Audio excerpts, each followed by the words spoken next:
Coming to you from the Strings and Things studio in Ventura, California, this is the Strings Unraveled podcast.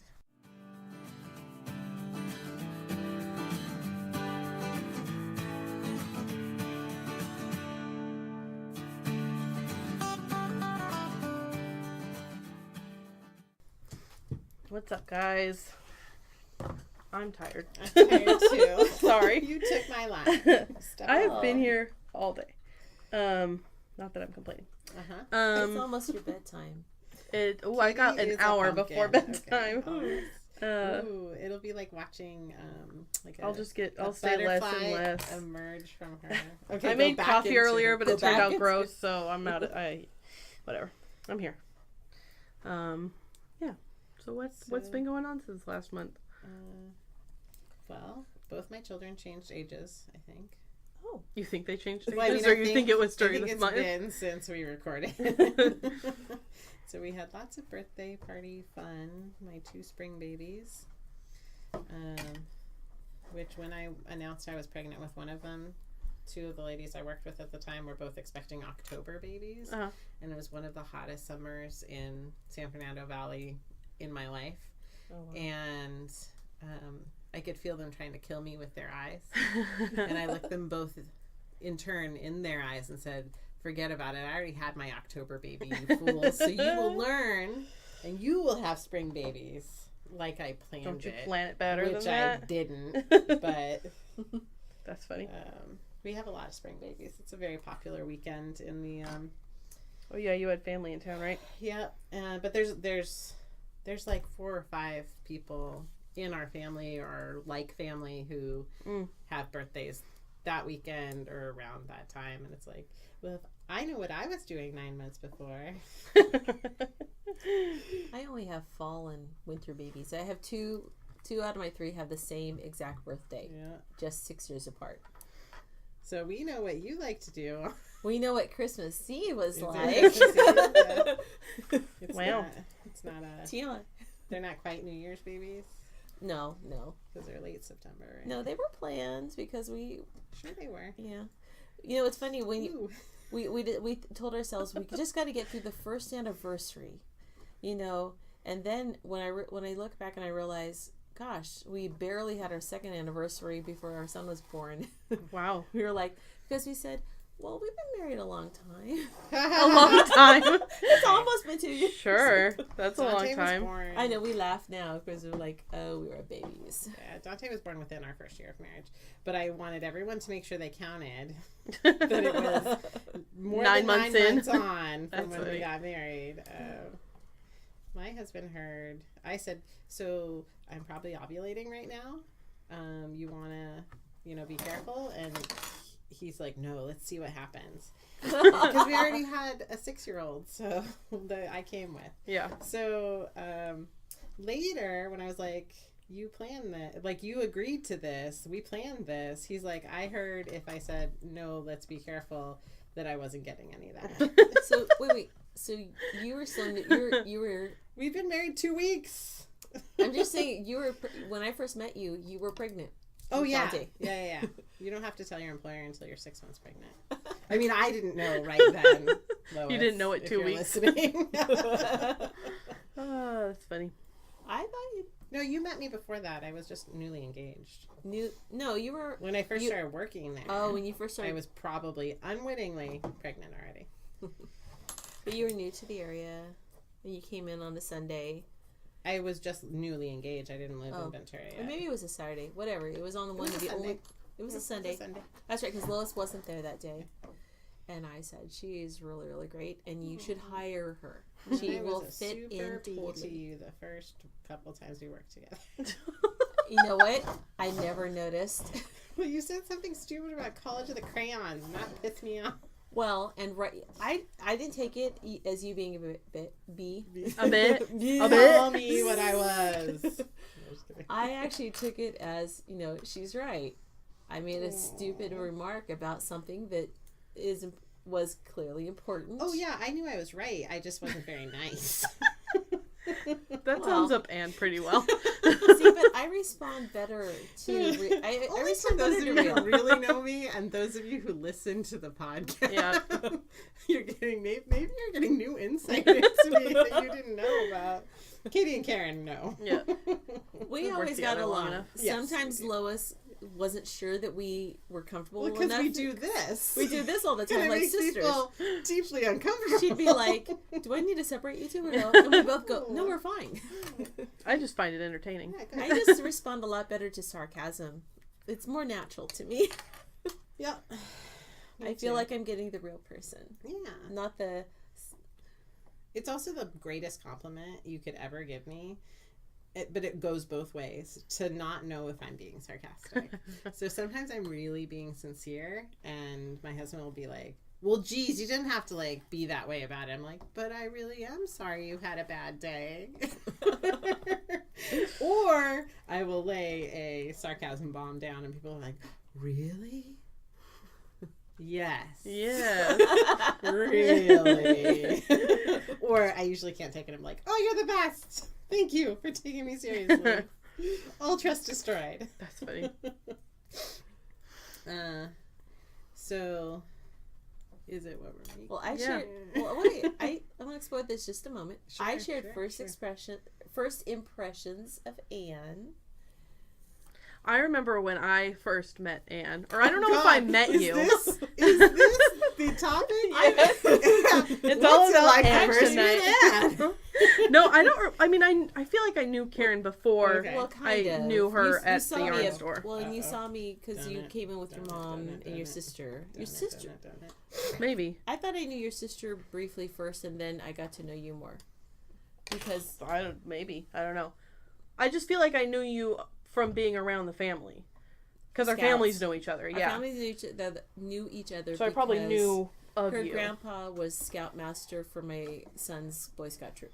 Yep. Yep. And then I remember when I came in one day when I wanted to work at Anacapa. This was probably a year or two before I ever started. And Anne was working there, and I thought, who is this girl that took my job? I wanted to work here. Well, I didn't ask. I didn't be like, hey, can I Oh, work no. here? Then Anne showed up. Totally. 'Cause I if just didn't do anything no. about it. Yeah. Because Sophia was leaving. And so when I got engaged, I marched right into Anacapa Fine Yarns Yep. and said, this is the local yarn shop. I've been teaching at this place in the valley forever, or like for some time. It had been a couple of years at that point. And I'm going to be moving here in a year, and I would love to have a teaching opportunity here, because I didn't think I was leaving the other place. But then I learned it wasn't realistic to go to the valley every day, or every third day even. Especially not with a newborn at home. I'm trying to think, what would have happened if one of the other employees at the time had been there and met you first? I don't know. But Well, what I- was meant to be was meant to be. I was working on it though, because I also had somebody else that is Oh, you had a backup plan. formerly friend. No backup. Oh, plan. so I no, so no, I was I going to was work at I was not the Anacapa. first. Oh. No, I just knew somebody who shopped there because. Oh, I was no. I think She I was knew thinking you were saying you had a backup plan in case you didn't get along with me. Oh. How you would get around it? No, because No? Okay. if you can't, even though no one can tell from our conversation, I always strive to get along with the people that I work with. She does. Maybe the people I work with at my other job don't believe that too, but Do they listen to this? no. There you go. Very safe. So I laid the groundwork like a year and a half before I started working there. I kind of did too, but it was, or maybe it was not as long as that, but I remember thinking how much fun it would be to work there. Yes, And you it was were probably right. another year or two later that I You were right. talked to Lois and was like, hey, hire me. And she was like, okay. Sure. You seem like a good. And actually, I was aware of Katie before because you had like a headband pattern or something that. Oh, yeah. That Knit and Tonic Yep. talked about on her blog, which I Yep. used to follow religiously. So when I met you, I was like, oh, she seems familiar. How do I know her? Oh, look at this cute headband. Yep. Now I remember. That was me. That was so long ago.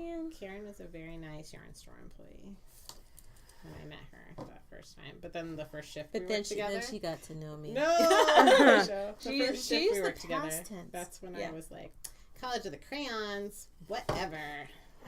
Well, it was good enough that I was glad that you gave me a second chance. Oh gosh, I deserved a second chance after being so bitchy. But, But you didn't. I was you were also I was pregnant. You I was have gonna a say, I was pregnant. justification. You were That's pregnant. it. You had hormones pregnant. affecting you. It wasn't your Why fault. was I so mean to Karen that day? It wasn't your fault. You're not responsible. That's right.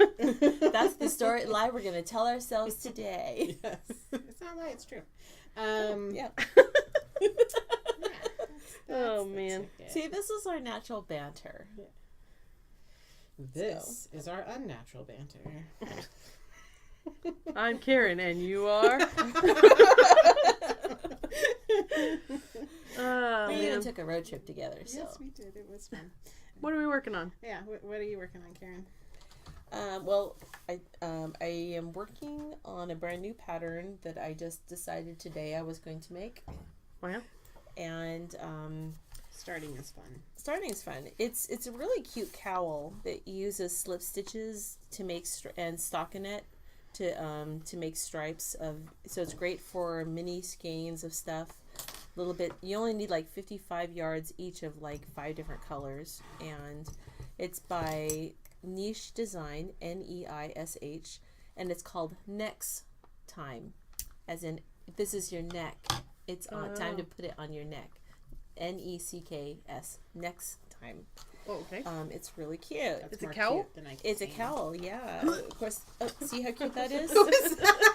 It's, well, and I will say, I thought this looks That like is something cute. Katie wants to do, so I better get I don't on want it to first. do it. I just like it. Yeah, it's very See, cute. she has color-coded charts. Oh, that's too much for me. It's really helpful. Well, no. And No, she it's gives, very cute. and she gives you a blank one that you can make Oh, I like your that. own colors for. So it's stranded a little bit. Is it slip stitch? Slip stitch.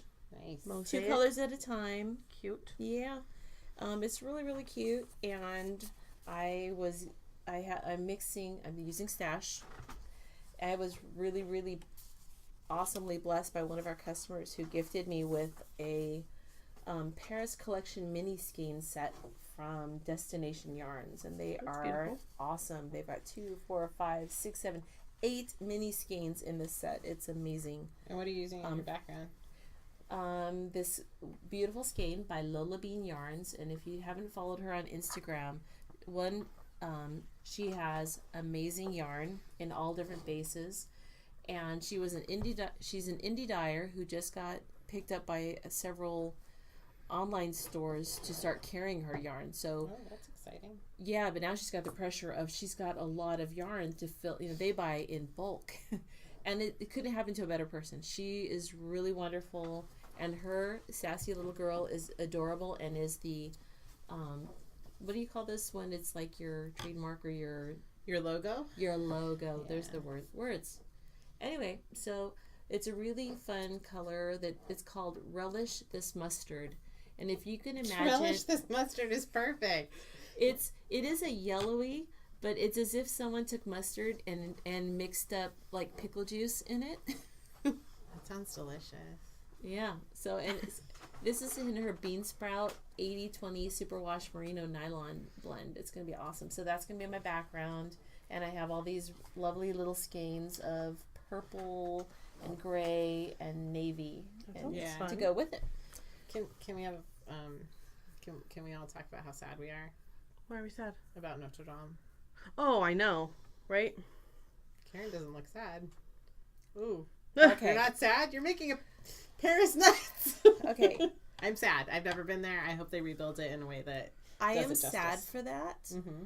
but and it's wonderful. It's wonderful that people have this outpouring, but I get very upset because in just a little bit ago there was, what was it, 3 or 4, 5, a lot of churches in Louisiana were burnt, and they don't have the finances to rebuild. They don't. What were the people are helping. circumstances of them burning? I didn't It hear happened. that. They said within 9 days. It was like a hate crime kind of It deal. was a hate crime the thing. hell? They but were it- like historically black churches that were burned. And so Yeah. people have been saying like, it's great that you're sad about Notre Dame, but please Yeah. don't give your money to that because the Oh, I'm Catholic not Church giving has any a lot money. of money. Yeah, no. So No. it's like, if you're You going to fools. donate to rebuild a church, Yeah. look at these other things Like, that you in could do 2 with your days, money. they No, I had- totally agree with that. In Yeah. 2 days, they had $1 billion. Oh, yeah, that's terrible. Yeah. given It- to them. A lot of it is the French people, like the French. No, and I bureaucrats totally were- understand I get that, that. That is their historical I think it's thing. more about the American people who are like, It's oh, the this American is people sad. that are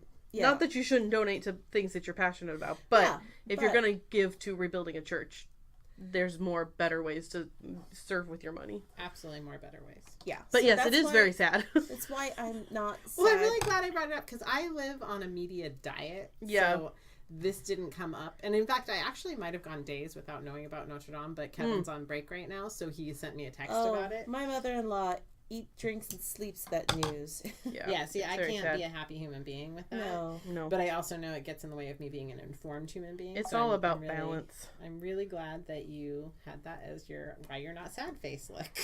It's now that other I story took is 5 also years real of sad. French. I am all about French art, but at the same time, I would rather if I'm going to support something for rebuilding, I want to do something that I feel is going to have a stronger human impact, Okay, have you done it more yet? meaningful. No, because I don't have the finances for that. Oh, I'm sorry, that was rude. But I love you anyway. Well, I mean, that's let's how we practice what we preach if we can. Like, Yeah. And it's fine to be sad about it. It's not Yeah. that you're not allowed to be, but no, I'm still sad about At it. first, No, I of was course. okay. So I have a It's very sad. literal mind, so I was very confused at first because I thought all the art was when I went online. It's in the Musée de Notre Dame, not the cathedral. The cathedral part was burning, and I wasn't connecting that they were the same place. So I you was had like, this reassurance I that was you felt like thinking- it was okay. I was thinking, yeah, but all the art is like, and I know that at first they were not sure why people were like, well, how come they can't get in there and start fighting the fire? Because Well, it was an electrical fire, first of all, so that's Yeah. not easy But- to fight. the reason they were holding back was so that the priests and the other people there could try to carry out as much as they could to I save saw this first. like news story about like a priest who was in there like as the front runner of trying to get all these relics and ancient things out, and it was like a human chain of people like handing things out of the building to save all this stuff. The thing about a place like Notre Dame is that it's significant to all of humanity, though. Yeah. And yes, the Catholic Church has plenty of money. When I heard all the donation stuff, I was like, police. Yeah, exactly. They have plenty of money. So the but it unites us through time. Mhm. Like that's pretty important to have that And connection through the ages. Yeah. I've never been there. It is a place that I would like to think that I would someday go to. Yes. And that makes me sad to think that it's not the same Something. as it has been for many people's experience. You know what's interesting is I'm surprised it hadn't burned before, though. Yeah. With all of the strife in Europe, like how is it that it never got bombed out in the world wars? Like, Yeah.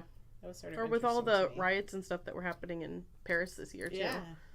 Well, that That is pretty amazing because if you think about it, just in the last decade, they have had terror attacks. They've had all kinds of other Well, things France happen. hasn't had stable government No. since, like, I don't know, maybe since Louis, since they had a Part of me also says monarchy. it's 900-year-old wood.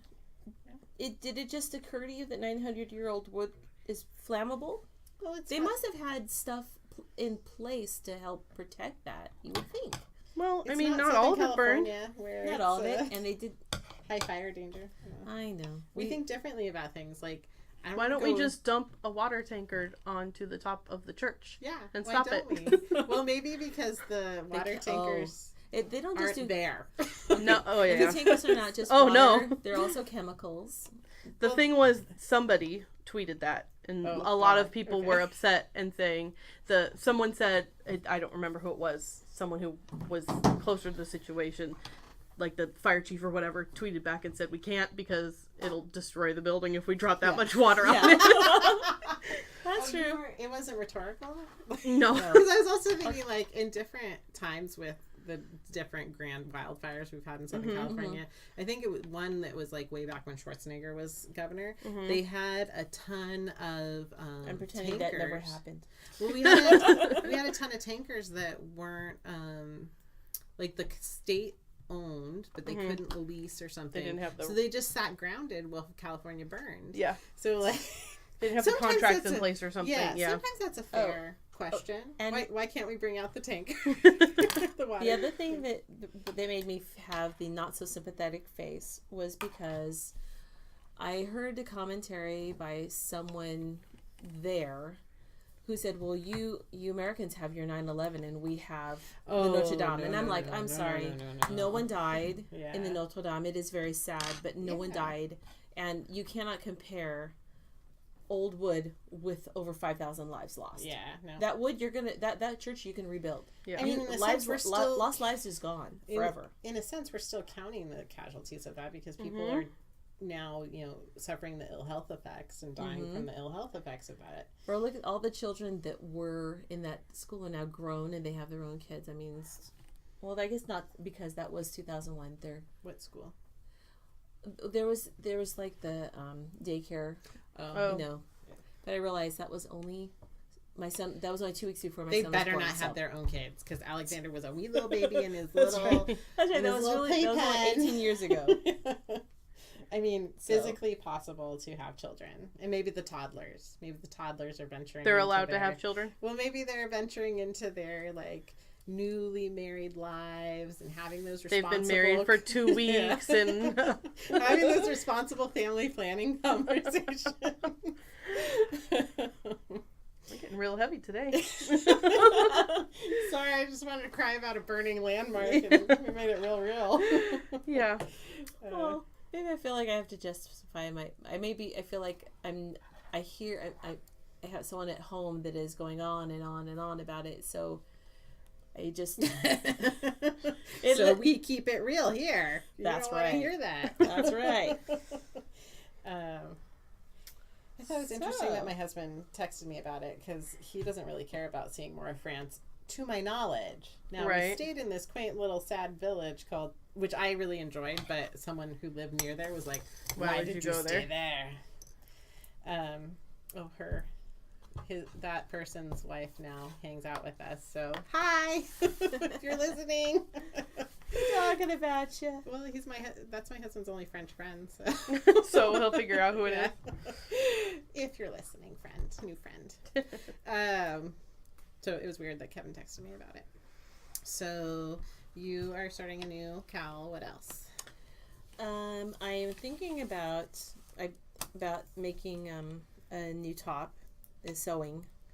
I have a pattern I bought a while back ago, and I have stash fabric in a knitwear, like a knitted fabric that I can use.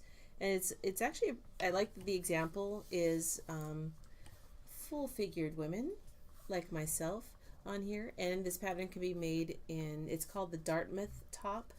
And it could be made in either a woven or a t-shirt fabric. But if I could make something that's comfy like a t-shirt, why wouldn't I? Yeah. It's designed by Cashmerette. Yeah. They design sewing patterns exclusively for extended sizes. Okay. So they're all I think their smallest size is 12 and it works 12 to some larger. Awesome. Yeah. So yes, they're designed. It's like their tagline is Have you actually made something from them yet? I have. I can talk about that when it's my turn. Awesome. Okay. Yeah. Other than that, right now I'm in finishing object mode. Aren't you quilting something gorgeous? Oh yeah, that's gonna be a sample, and of course it's going to be my quilt because I'm the only one in the family who doesn't have a quilt. I made it for everybody else, but I'm you deserve to have a quilt. Well, it's the quilt panels class, and the idea is that you can throw that top together by getting you just pick a panel, and I picked a really big panel that was almost quilt size by itself. It's got a really pretty digitally printed flower, and then I just throw a bunch of wide borders on it, and I used really neat. My quilt. I was hoping you'd see it. That might be why I left it wide because out it's laying right on your table. It needed to air out.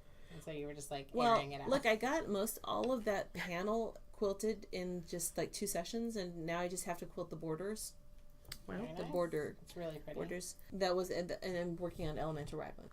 I'm on the second sleeve of Elemental Raglan, and by Yumiko Alexander, and it's a cotton and linen blend, so it's meant to be something for summer that you can throw over.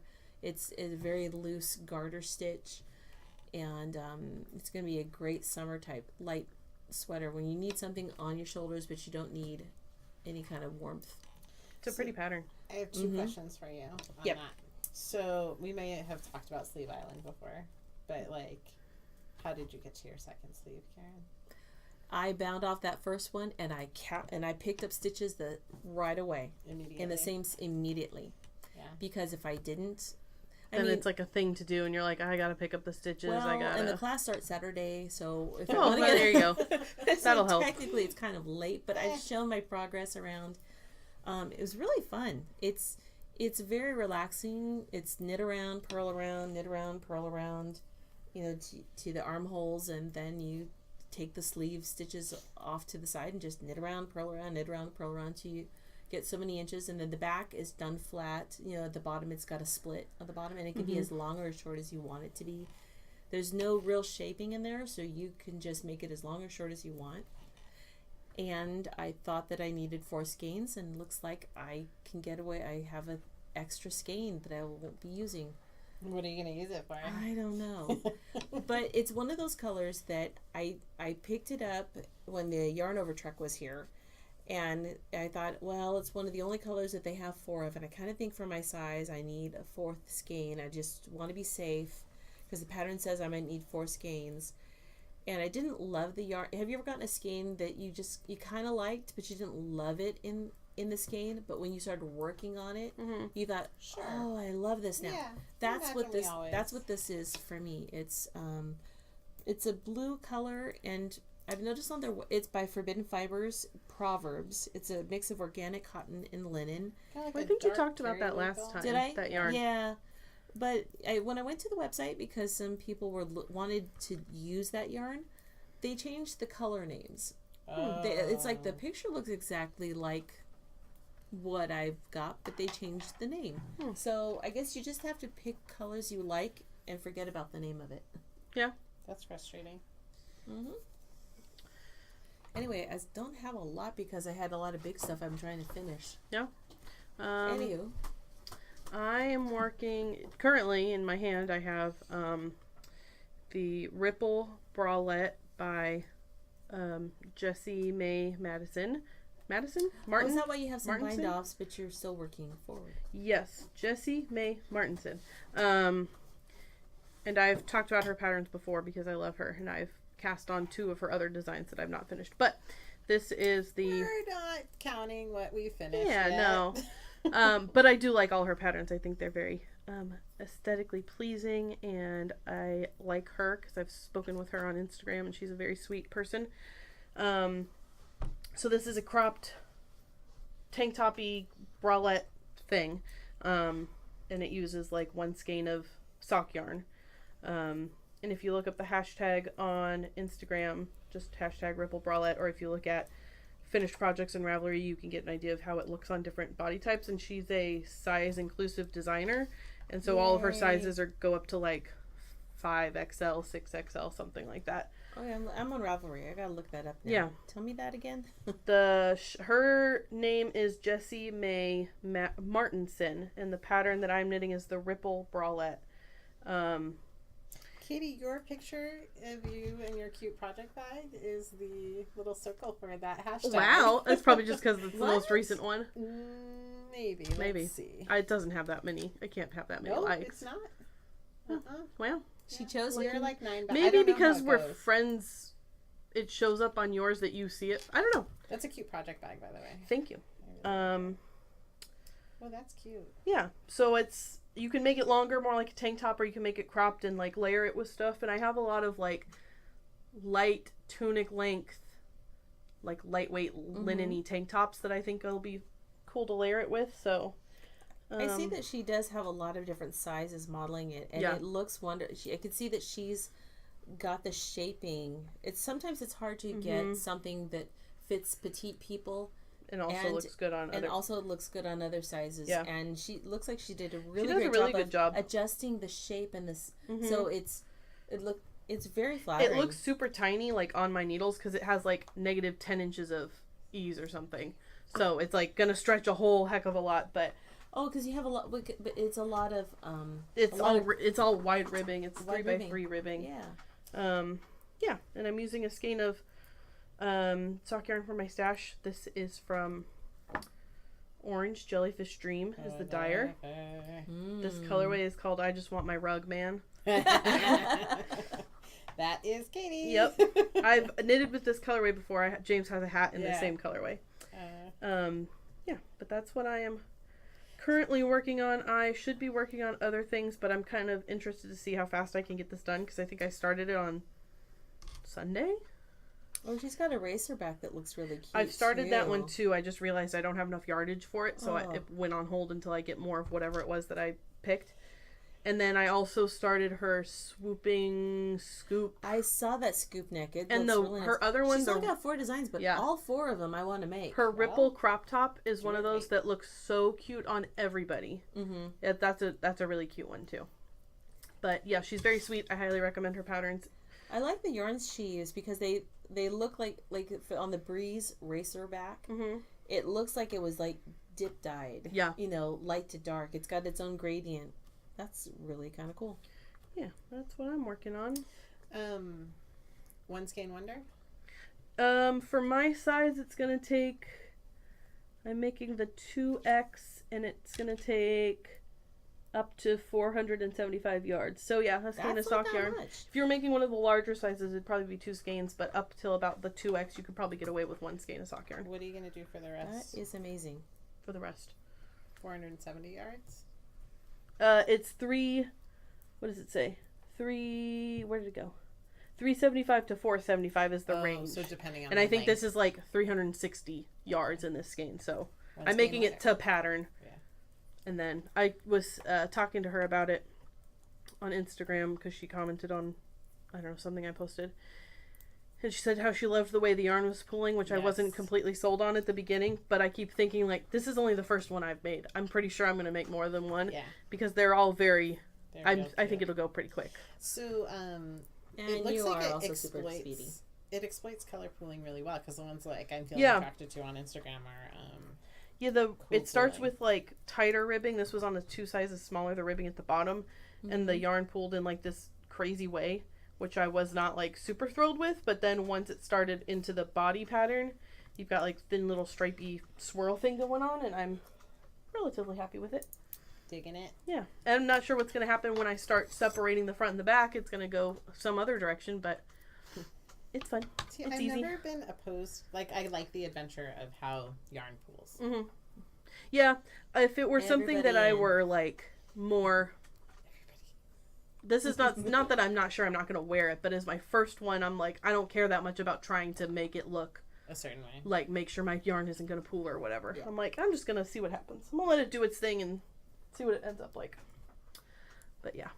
What are you working on with all those colors? So I have 2 projects that I'm very excited about. The All Those Colors that's in front of me is a pattern that was just released. It might still be on sale. It's by... Let me see where I have it open. It's called Crate, K-R-A-I-T, and it's by the girl who had a really cute pom-pom sweater maybe a year ago. That's solid color sweater, but there's like little stripes on the shoulder epaulets, kind of. By pom-pom sweater, you mean in Pom-Pom magazine? In Pom-Pom magazine, yeah. Let me find the Crate cardigan. Yes. Oh, that is so Can I see the picture? Yeah, look at that. It's got wow, look at that. So that's the sleeve. That you're... No, I'm totally just swatching right now. I gotcha. Just watching to see how I'm the checking colors all my stripes to see how happy I am with them. So yeah, Crate by Amelia Jensen, and it's knit kind of modularly. So you do the side panels first, and they're even 4-row stripes, and then you build the body off of that, and that's a thicker stripe, and then you build the sleeves off of that, and the sleeves are worked. But because you're taking it in small chunks, it probably will go fast because you're very engaged. It keeps you engaged. Maybe. I bet it would. I'd hate to predict that. But I'm excited. Yeah, I'm excited about the colors. So I have, it's DK. I think you could get away with fingering. The gauge is 22 stitches. It even has this narrow little bit of striping around the neck. Yeah, so all the edges are finished with I-cord. It has corrugated ribbing and a little bit of stranding in the cuffs. It has I-cord everywhere, attached I-cord everywhere. I love I-cord. Who loves that? I do. And I actually went to Tuesday morning to buy this yarn because sometimes you can get kind of good stuff. And so I found Those are pretty great colors. 7 colors, and I lucked out that a palette that I liked was all in the right weight yarn. This is more of a DK. It's sport DK. It's like 284 yards to 100 grams. What is so I the guess yarn? It's sort of DK. It's this rather obscure something called You never know what you're going to get there. Lima, and then there's a little Patton's DK and some. This was actually from the swap. It's this really rich green. It's pretty. That was a Lions brand merino superwash. And then there's a little baby bamboo that's by Ella Ray. Oh, is that the pink? Yeah. So the pink is the only thing I'm a little iffy about. So my color palette is like a purpley taupe, a rather bluish black, so it's Like almost a navy. a rich eggplant purple, a deep forest green, a teal color, and hot pink, and a vibrant tomato red. But I'm really, really happy with it. And I took a photograph, and I had Cav equal lights, darks, and mediums. Nice. So I'm very happy with the color balance. I'm happy with the color palette. I was wish the interested pink was to just see- a little softer. I was interested to see what the pattern looked like based off of Off what of your the swatch is. swatch. I was like, that's going to be a sweater. But Yes, it looks super can't cool. you see? Yeah. The sweater looks kind of like the sort of expensive designery sweater you would find at like a department store or something. Yeah. Like it reminds me of like a, I don't know. Neiman Marcus-y kind Something of like that. It's unique really cute. object. Yeah. And there are already quite a few people who like must have tested it for her, who had patterns on Instagram, on Instagram and on Ravelry. And the Ravelry gallery shows people doing it in a smaller variety of colors. She says in the pattern that you could do just black and, a light and a dark. A black and white would be so cool. Well, that's what her diagram is done in, which is nice, and it's pretty cool. I have a customer in mind that would die over that. Do you know who I'm talking about? A black and white version of that? I think I do. Maybe. Anyway. Maybe. We'll compare later. You guys can guess on your own. And you're all, is it me? Is it me? Maybe. But I'm very excited about it. I think a neutral one would probably be more realistic in my professional life, but I did You kind have to have a fun weekend sweater. Yeah, and I mean, the red and the pink section are pretty hot. Yeah. But it's actually like a pretty muted palette for me. If you did that bright red and made that the lightest color and like a maroony kind of darker red, it might balance it better. Not that I don't love the pink, no, but I hear you. But the pink and red only it's kind of an in outlier this section. I like the pop that the pink, and it's unexpected.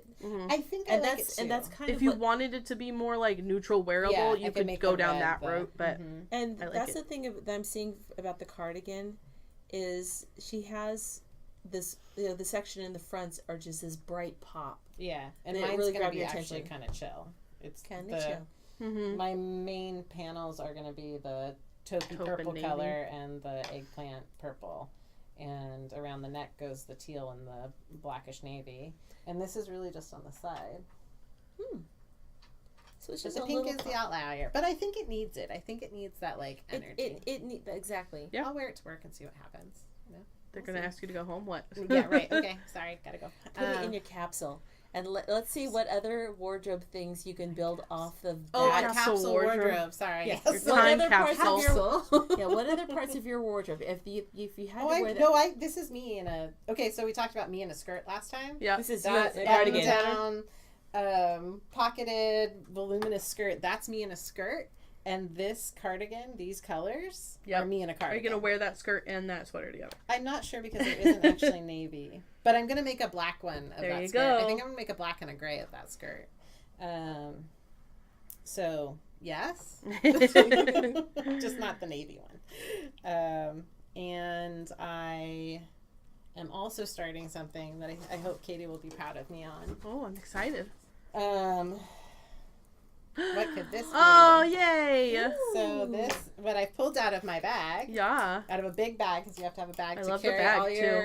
too. This is the new Whole Foods It's bag. so cute. With It's the got lemons on it. lemon on it, and Anyway. it's very cute. So I pulled out of my bag a Stephen West go-to raglan. Yay. And on my last, I did go over the swap yarn one more time before I sent it off to its good home. Mm-hmm. And so there was a gorgeous textured alpaca. Yeah, that's exciting. And then the stunning blue color that it just, but there's only like 600 yards between them. I was like, what could I do? Well, if I pulled this out of the stash and this out of the stash, well, now I have a sweater.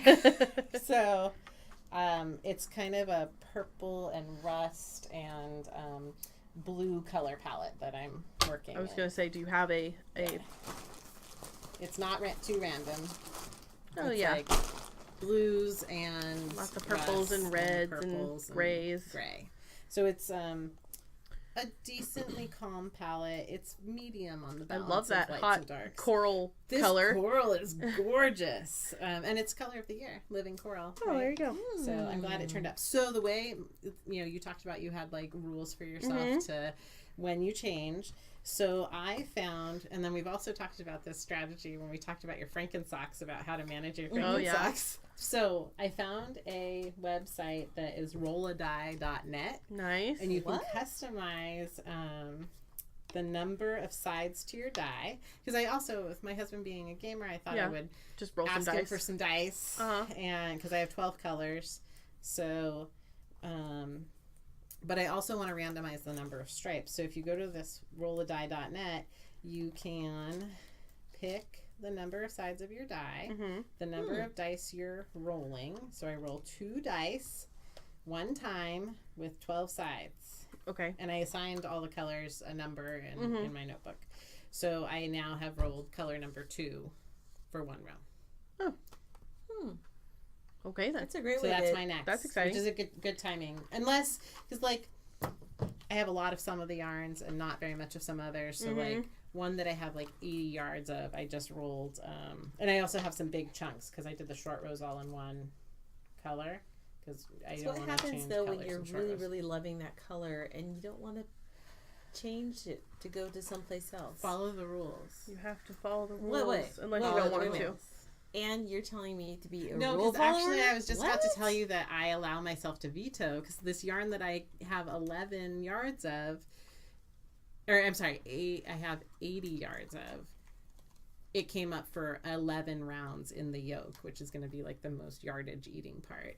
And I said no to that because I need some thinner, more randomized stripes because I have a chunk of like 14 rows. Because we I all have need a the chunk of rules so we 11. know where to break them. Where's the edge? I like to go right up to the edge with my toes. So I give myself the right to veto the use or lack of use of a color, depending on where it's going. And that way your knitting is not ruling you. I You are also the think- mistress of your own. Yes, I have to be in charge of me. I think it's going to keep the sleeve pretty interesting.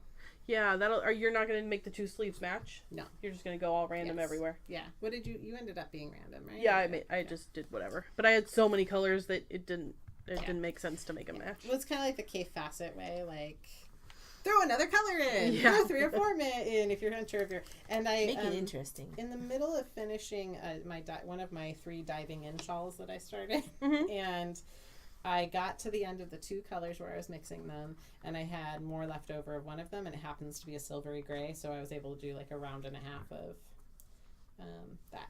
So I guess I technically have 13 colors, but I don't need to roll for that one because it's out.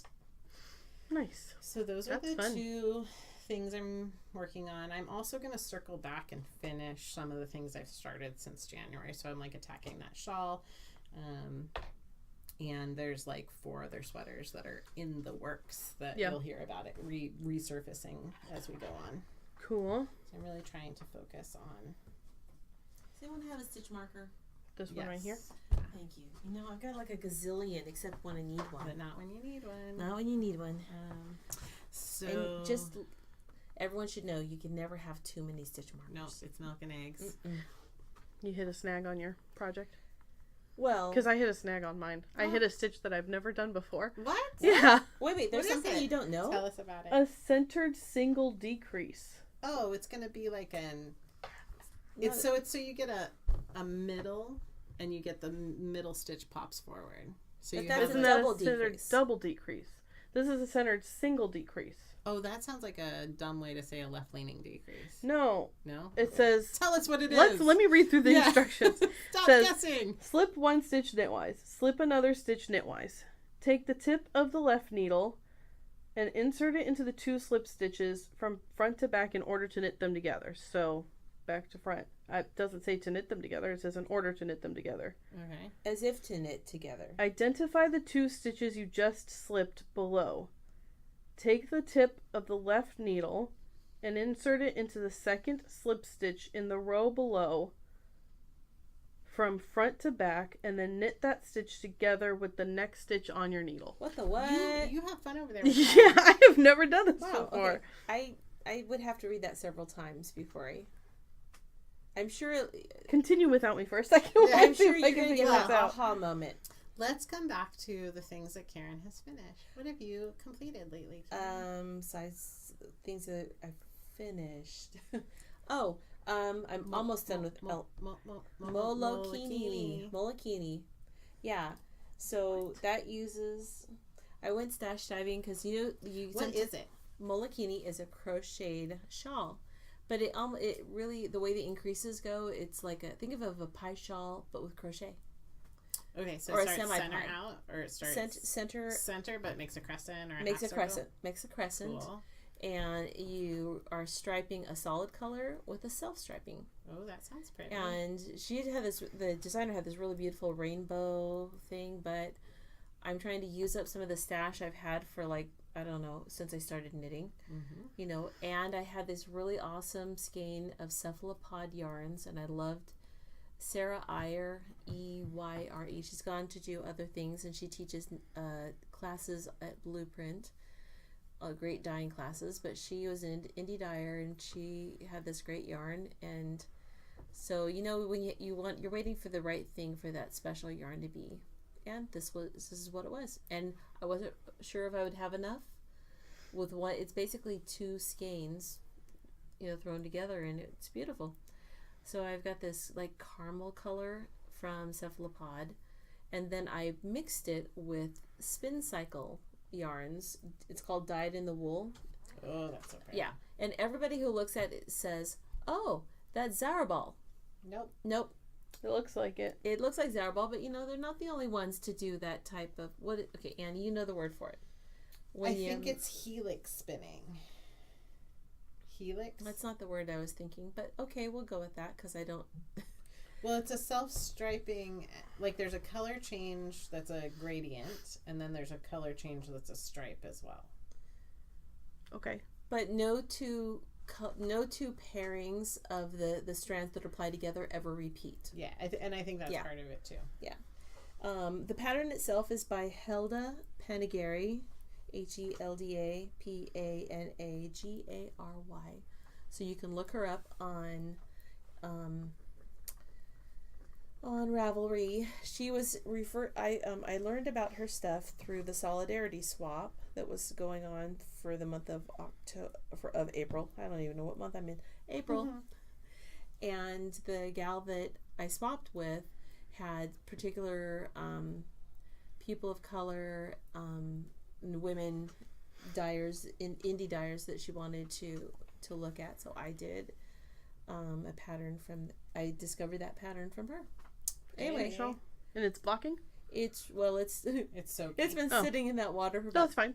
I put it in when we first started. At 5:00, and it's 9:45. So it's gonna really good block. You gotta really core soak something. Yeah.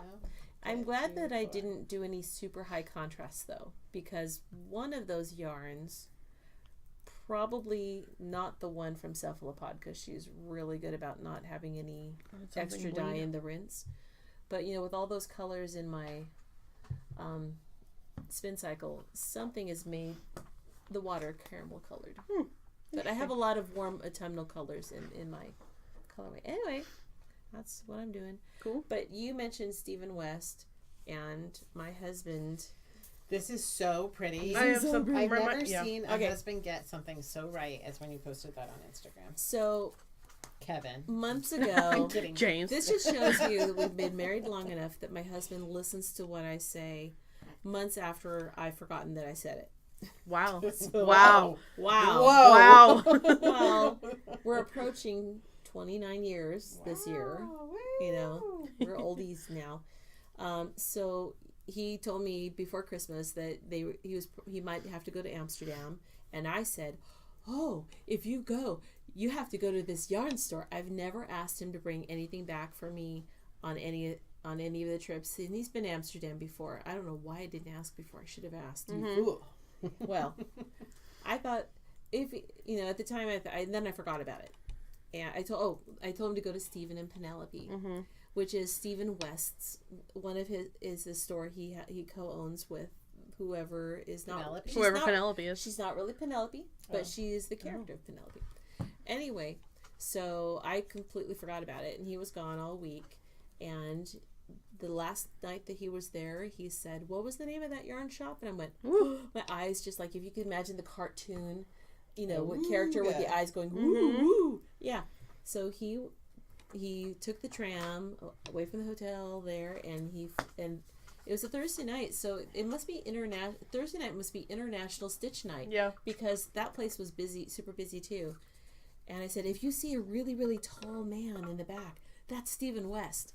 And he's like, I kind of saw somebody like that. He didn't seem that tall to me, but see, I'm a lot shorter, so Yeah, he seems but a lot taller Stephen to West is like 6'4".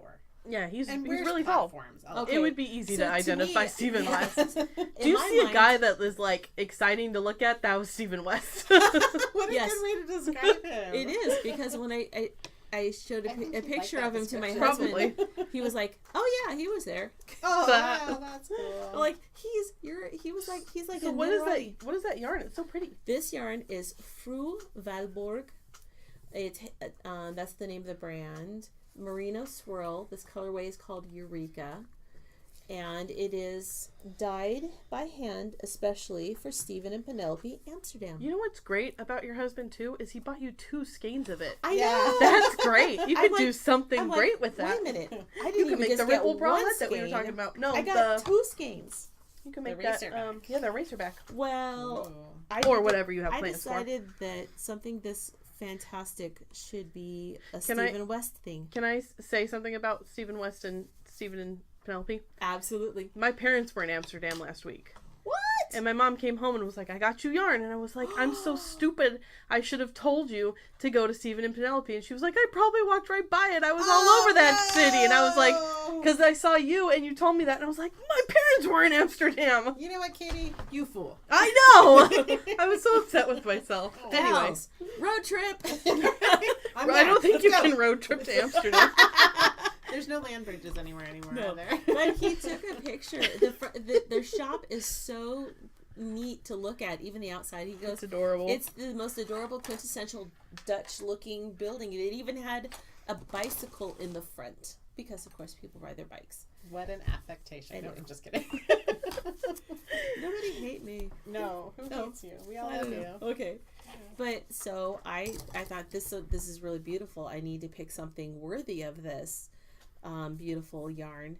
And so, of course, I picked a Stephen West pattern called Sereno Symphony. And it mixes 2 skeins of usually of his own West wool bicycle, which, I have these 2 gorgeous skeins of multicolored pink and green and teal. I mean, these are like me.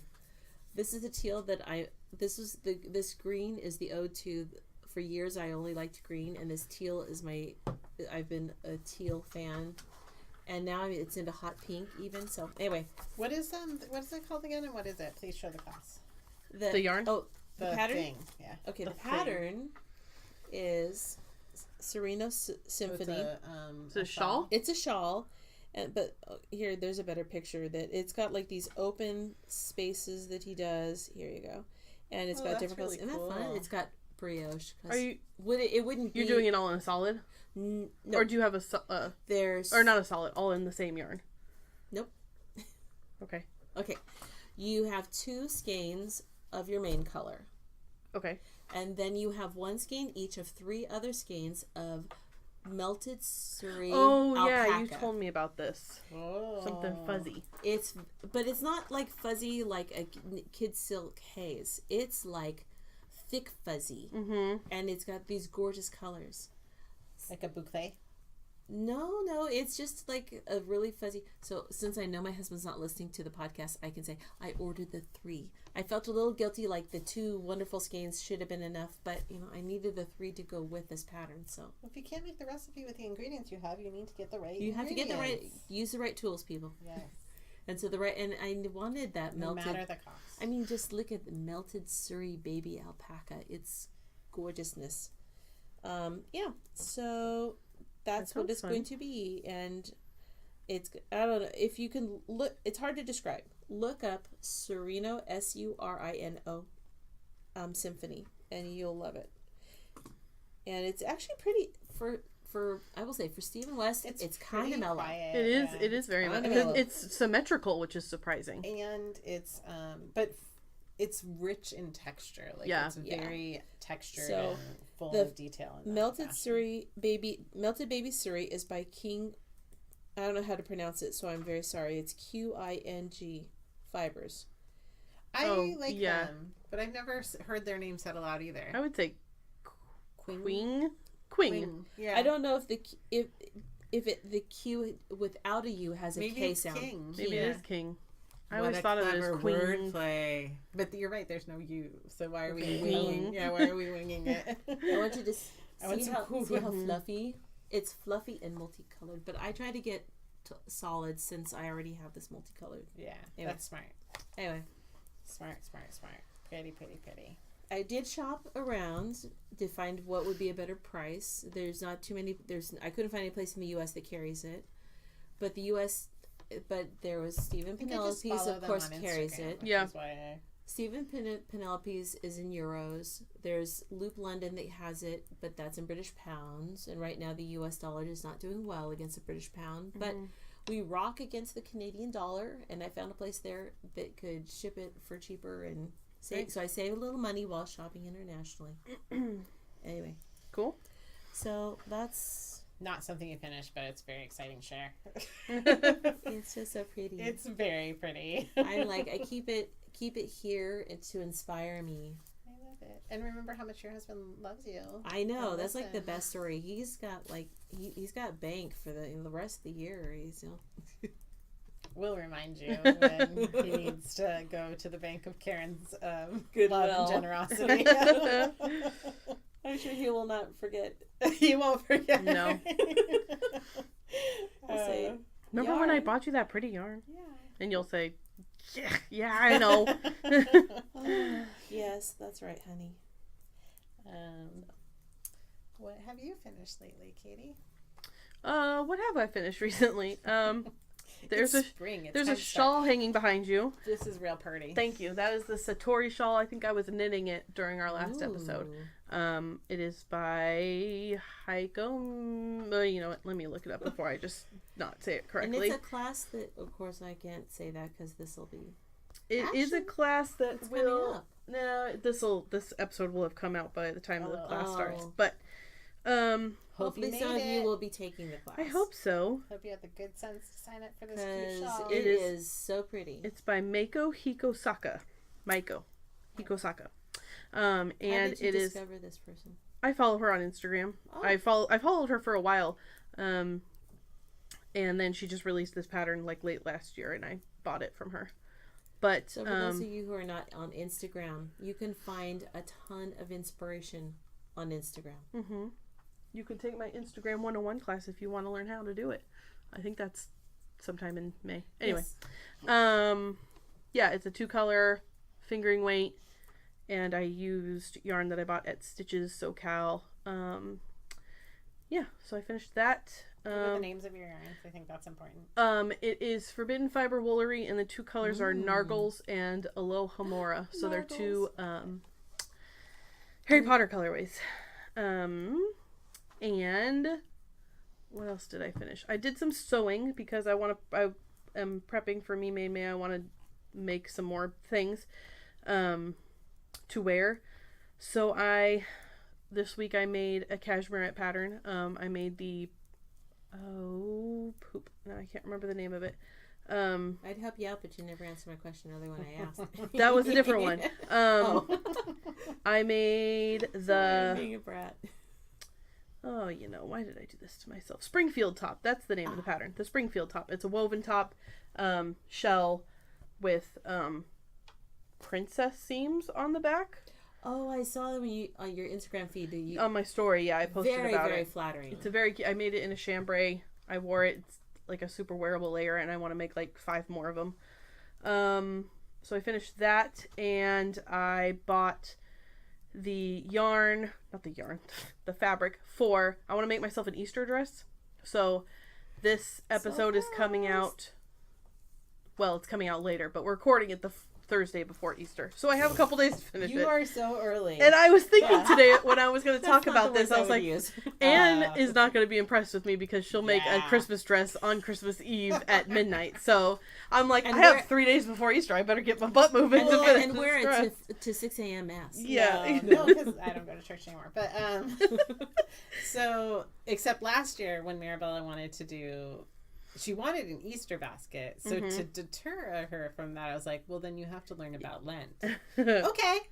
So then we went to church all of Lent last year, and then we went to Mass on Easter Sunday with my mom, and she wanted that Easter basket bad. She made it through it all, but no asking for it this year. So I started our Easter dresses on Friday, and I posted something about it on Instagram, and my little brother was like, wow, you're so early and ahead of the game, to an outsider that might seem a little catty, but I knew he was complimenting me. Yeah, I was thinking about that today. I don't think I made myself anything new. I just made her a dress, but I didn't have to do anything on Saturday. I just chilled out on Saturday and assembled her basket. Yeah. Like, I was super, super early. The pattern I'm using is a different cashmere pattern called Pembroke. And it's... Is it button down? No, it's knit and it's really simple. It's got a tie, like a waist tie, and it's... let me pull up the picture. I can picture that one. Yeah, I like their patterns a lot. They're always... not well defined, but they're written out well for someone like me who is somewhat a noob in garment sewing. I feel like this is the one I'm making. Oh, that's what I was picturing. Yeah, it's very cute. But you've been the second thing I was picturing. Since we opened the studio, I know you do a lot more garment sewing than you used to. It seems like it. Maybe. Yeah, I started that this morning.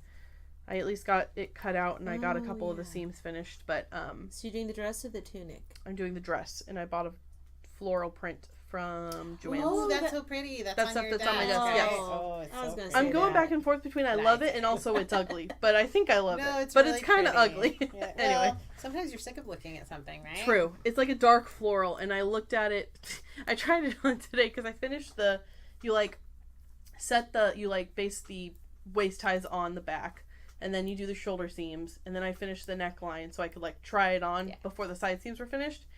And I misinterpreted the notches that they wanted me to attach the waist ties to because it was down below my butt. And I was like, this is not where this goes. So I drew those out. But that's an easy thing to fix. The learning's in the doing. I was went to tie it and I was like, well, this does not look right at all. So I don't think it ties below the belly. No, I don't think it does. It was right around my hips. I was like, this isn't right. Not likely to be no, probably not flattering. Yeah, not likely to be their intent. And I also made... the basic t-shirt pattern by Patterns for Pirates. Is that really cute cream with neon specks? Yes, it's like a light heathered gray with little neon specks, and I got fabric from the child's section at Joann's. Well, good job. Yeah, it's in the juvenile prints or whatever, which are on sale more often than the other knits. So. See, to me, it just is like unicorn sparkles, and it's subtle. If you were looking at me from a couple feet away, you'd be like, "That's a gray shirt," and then you look up close, and it's got neon little slubs in it. But I don't look at it. I don't look at that fabric and think, "Oh, kids wear." No, I don't. Not at all. I've bought it twice. I also have a cardigan that I made out of it.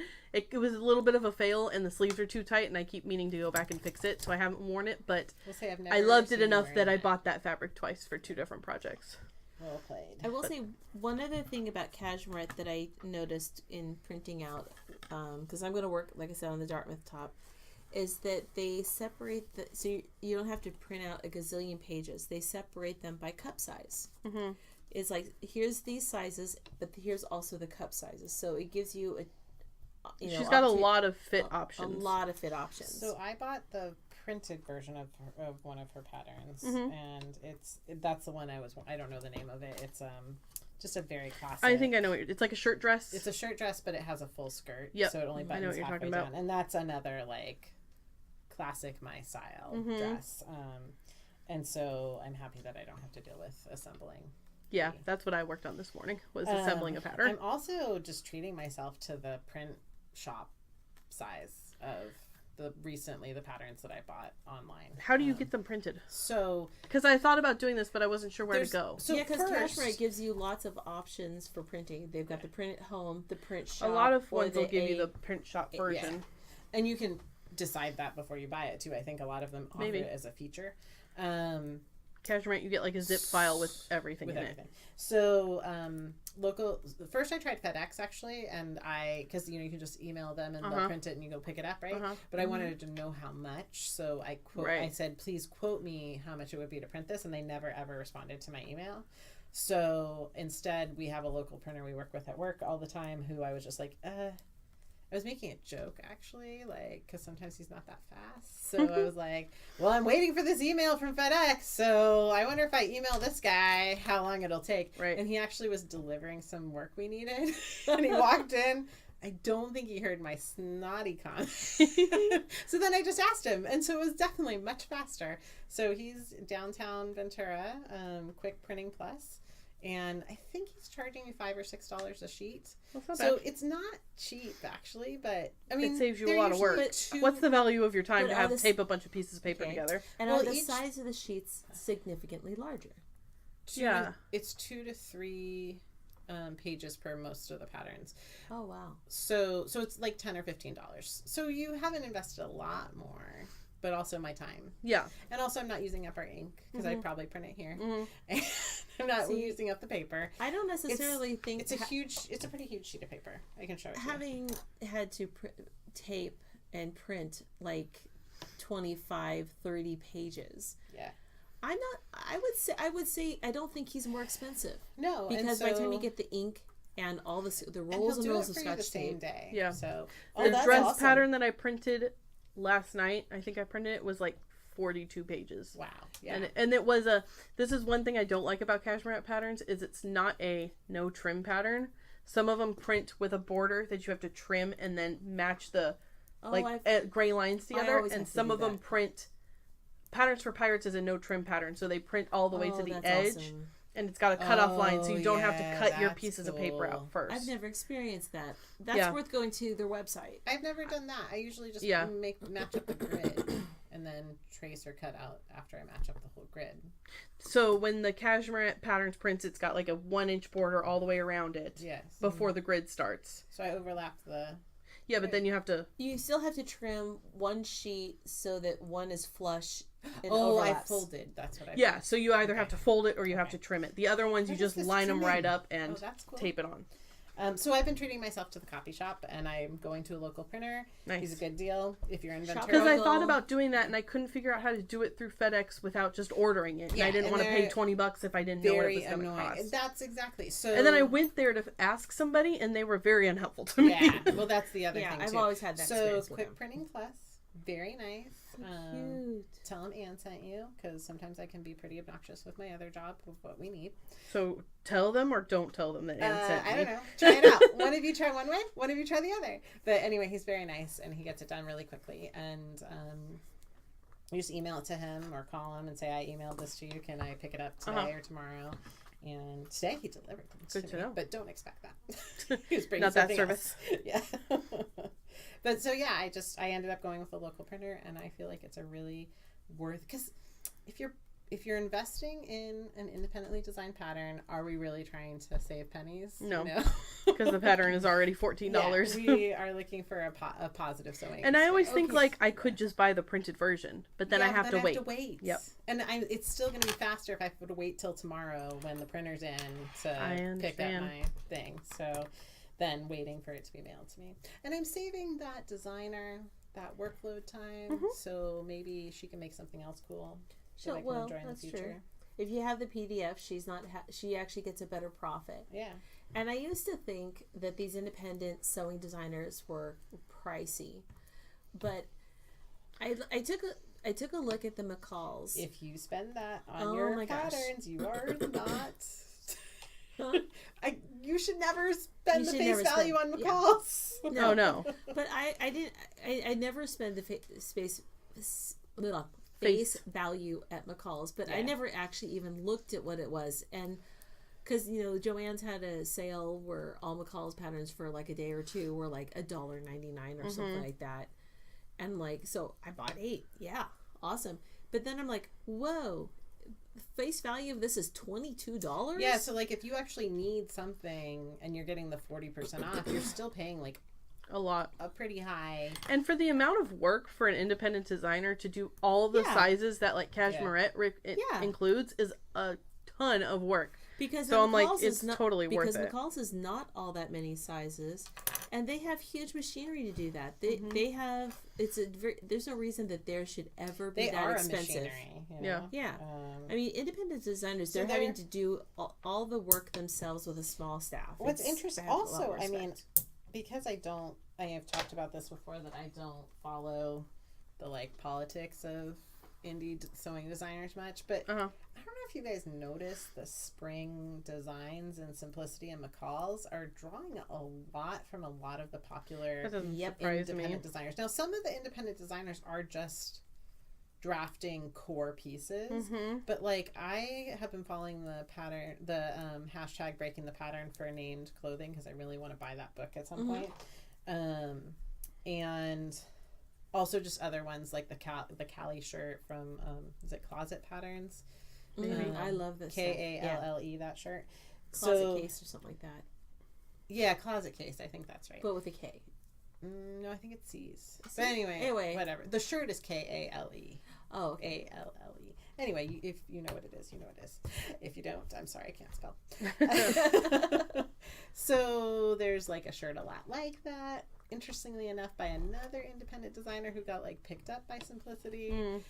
But then I go back to like, don't be precious like knitters get precious about, well, I designed this first. Well, a rib scarf is a rib scarf. Right. Really? You're going to claim that first? Or, there's parallel evolution in the creative world, like where two great minds could be thinking of the same great idea. And most of us are using the same Stitch dictionary, so. Yeah. Well, so it could be that, where it's just the zeitgeist is going in that direction but I just noticed that there's a lot of very similar things. It particularly, like, I see a lot of imitation of named patterns, which I think those women, they're not doing business in America, but still there has to be like some international copyrights. But fashion is a wild west, though. There's no really way to protect your design aesthetic in fashion. That reminds me of something interesting I saw on Instagram this week, where she's a knitting designer, but she was talking about a dress that she sewed. And it was a picture of her wearing this dress in this like great floral print. And she was saying that it's her favorite dress pattern. She was looking through the hashtag for this dress to look at other people who had made it. And 2 other people she found made it in the same print that she did. And there are 2 people that follow her in the same print that she did and cut out the flowers so that certain things hit in the same. So it's basically the exact same dress that she made. Okay. And she was saying that it's upset her, and she thought about how, in the sewing community, which maybe I'm just not as well versed in, that's kind of like a no-no thing to do, is to like exactly copy somebody. No, that can't be. I don't know. It was an interesting. Let me see if I can pull it up. I'm not going to say exactly who it was, but then she said like, it's different if it's your customers who like what you did and they want to make what you made in the color that you made. There's side effects to being an Instagram influencer too. Like if you want people to like to follow your aesthetic, they're gonna copy what you're doing. She said that can't be a real thing, because like one of the things that pulled my mom out of enjoying teaching sewing, and it's not normal for knitters because I never really observed it as a prevalent thing. It happened every once in a while, but she tried to. She's an art quilter, and she also thought she might make her way teaching classes, and so she designed a concept, and then people would come into the quilt shop and want exactly that fabric and exactly just exactly print, color, precisely what she made, and that upset her because she wanted to teach you how to like do the concept and not have the imitation, how to make this thing. So but quilters love, like, I want that print. I want it to repeat this way. I want it to be exactly like what I'm seeing. Right. Like, I'm not completely ignorant to the sewing community because, like, I worked in a fabric shop for my teen years. So I never observed that. But I observed quilters do that. Yeah. Knitters don't do that so much. So that's what she says. She says, let me read what she said. I have to have that yarn, that color exactly. Yeah, because when we're making samples for Lois, she said make sure we have plenty of it because when people come in and they see the sample, they want that color. They want that yarn. That's why she had the thing. That's why she also felt like she wanted us to use yarn. Well, it was a good business to use yarn in the shop, but also don't use stuff that she cannot get because people, then you spend a lot of time. Yeah, I can't tell you how many people that said, I want exactly that thing. So she made a point I about... don't see it as much as you do in other venues. She said, it wasn't a good feeling to see my sewing project copied like that with no acknowledgement that they were copies. Copying someone's sewing project this closely is just not an acceptable thing to do who are involved in the online sewing community. But a few hours later, I got to thinking about how so many people copy my knitting projects using the same pattern and the same yarn and the same color, and it never bothers me. Yeah. It's very common in the knitting community to copy directly other people's projects, so I'm not sure why it bothers me so much with sewing. It's really more about the online culture / etiquette around those crafts more than it is the copying. I'm curious how other people feel about recreating another's project in either craft. Would you do it or not? Never at all.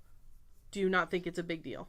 And I was kind of like, I don't think it's a big deal. Ding, ding. I don't think it's a big and deal. I didn't realize that it was a thing that you're not supposed to do. If I did copy or if I was inspired by somebody, I would tag that person. Oh, yeah. I would be like, I made this and made it. It was amazing. So I totally copied her and I would tag her. Well, but that's the point. No one, she's seeing these things, but people are not tagging her. That's, I think, why she's upset about it, is that I think that it comes out with this gorgeous dress and they're like, oh my gosh, look at this amazing thing you made. And they're like, yeah, cool, thanks. I made it. I figured it out myself. Well, I figured out how to copy her myself. You know, that there's something to that. But now, if she just followed the pattern, it didn't do any special hacks or I think it was more about like the exact same fabric and the exact same way that it was cut. Yeah, I don't see getting upset about that. That's flattering. That's a flattering that someone loved your stuff so much. Yeah. They wanted to be what you did. It's a great dress, by the way. Yeah. Mm-hmm. Gorgeous. Yeah. Anyway. And I'm jealous that she can wear that color cardigan. It really would. It does irritate me when I match people, though. Like, I was joking with a coworker on her very first day. We came in I thought about wearing this berry-colored cardigan I have that day, too. And she came in on her first day wearing this beautiful berry-colored cardigan. It's not the same. It's just the same color. That's it. And now I don't know that I joked with her about this, but now I don't know that I'm ever going to wear that to her. You don't want to show up and both be wearing the same color? You don't own that color. I know that, but I don't like to match people unless it's very intentional. Three good sheep, right? Yeah. But it has to be like very but if it's not designed the and same intentional thing, it's a different. We feel how we feel. Yes. No matter what. Well, someone else I loved in the past and I worked with, we had similar dresses, and she'd be like, "Look, we're twinsies!" And you're like, "Then I retired that dress." Yeah. Then we go fabric shopping together, and she's like, "Can I have a little of that one? You can have it all." Like, yeah.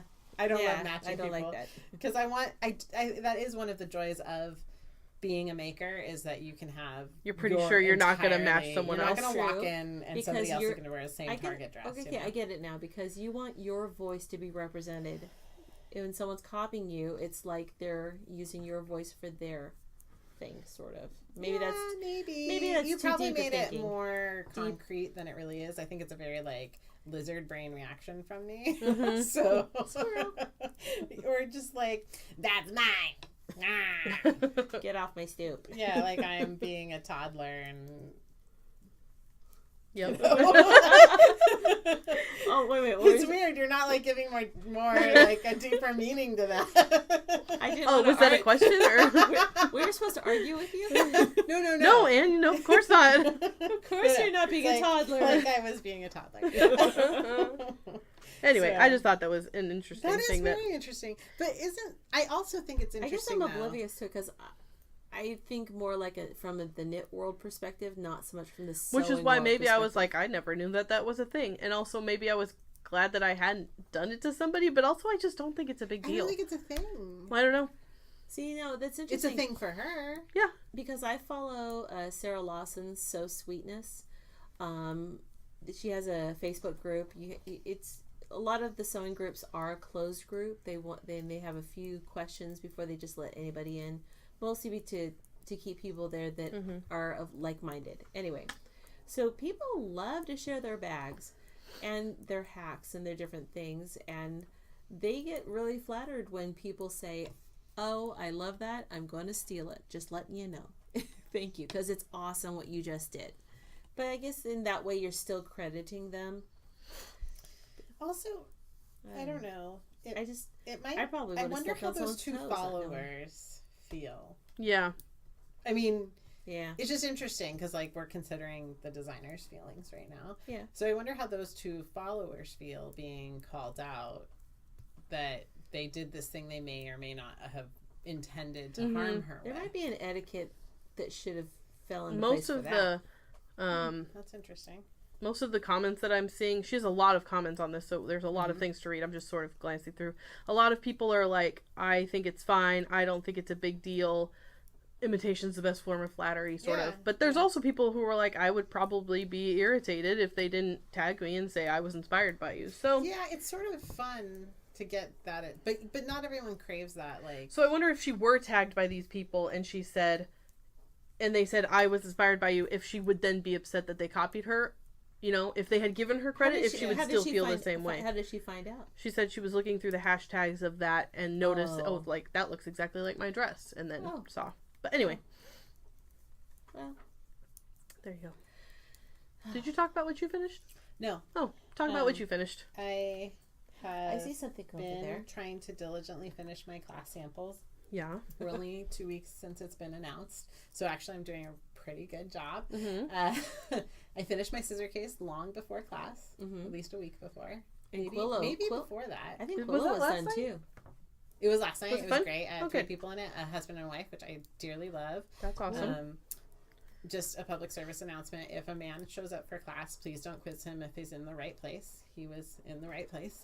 Don't you hate it when, there's gotta be a term for that. It's like mansplaining, but it's not because it's the other way around. Yeah, but I mean, so we were talking about this earlier, and I said something along the lines of, I don't think men need a lot more safe places in this world, but I want, to be inclusive of anyone who's interested in learning with us. Yeah. And if I went into somewhere that was a more typically male environment, and they were like, "What are you doing here, little lady?"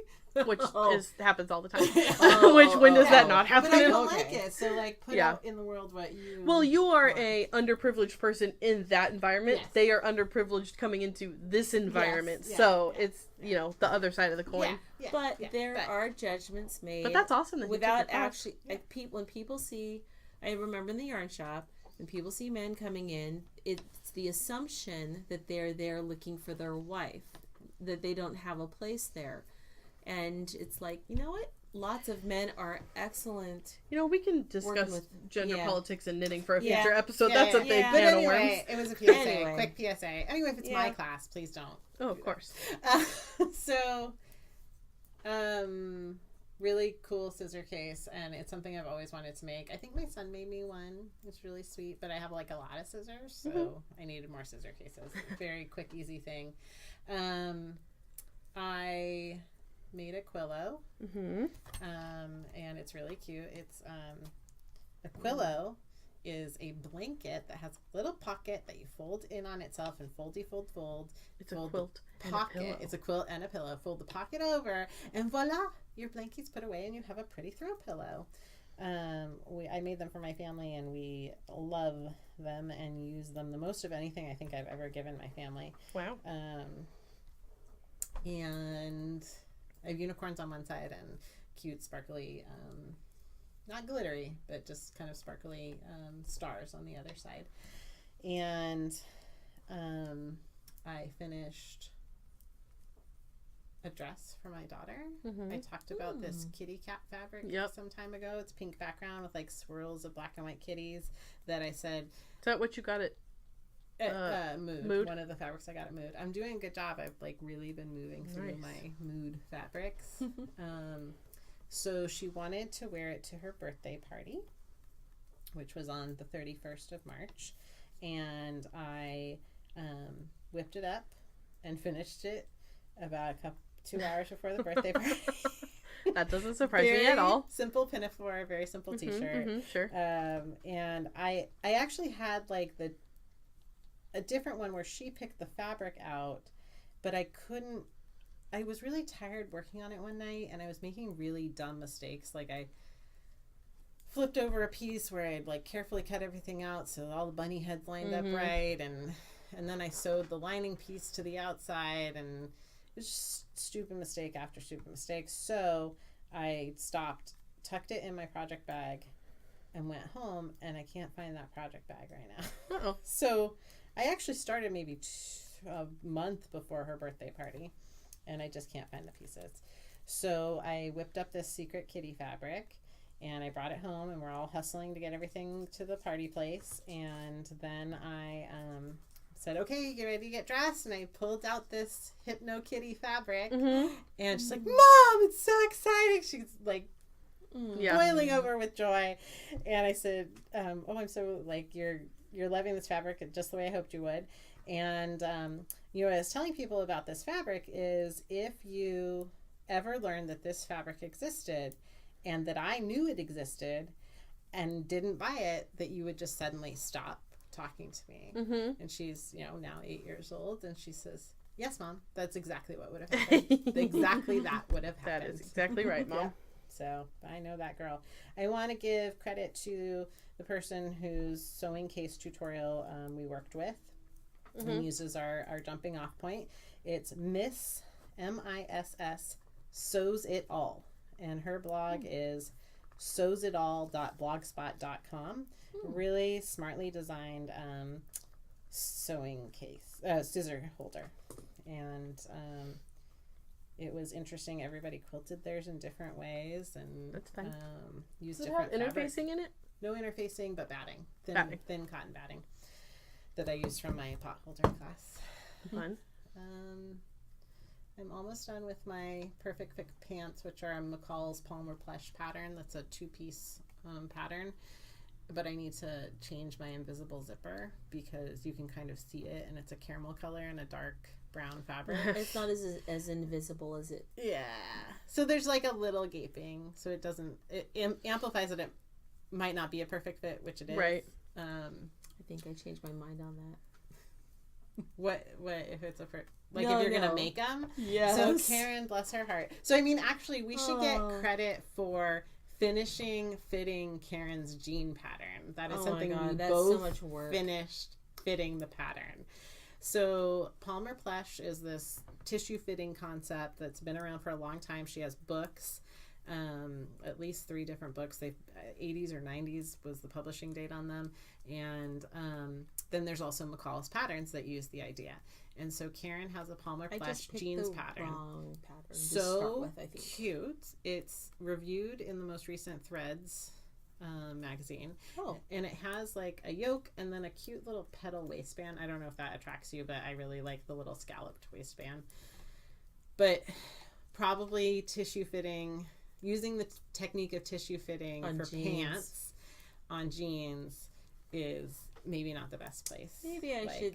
I think I would maybe like you to could try that try with the a other different pair of pattern. pants. You want to do the other pattern, the 2-piece pattern that takes about an hour to assemble when you're done fitting it. Oh my gosh, there's so Took many about 30 parts minutes to the fit and It an took hour so to long assemble. just to even make the parts of the jeans. And then when we realize we need to adjust on one part, we have to adjust it all the way up. But I think making a muslin, it's going to fit you so good.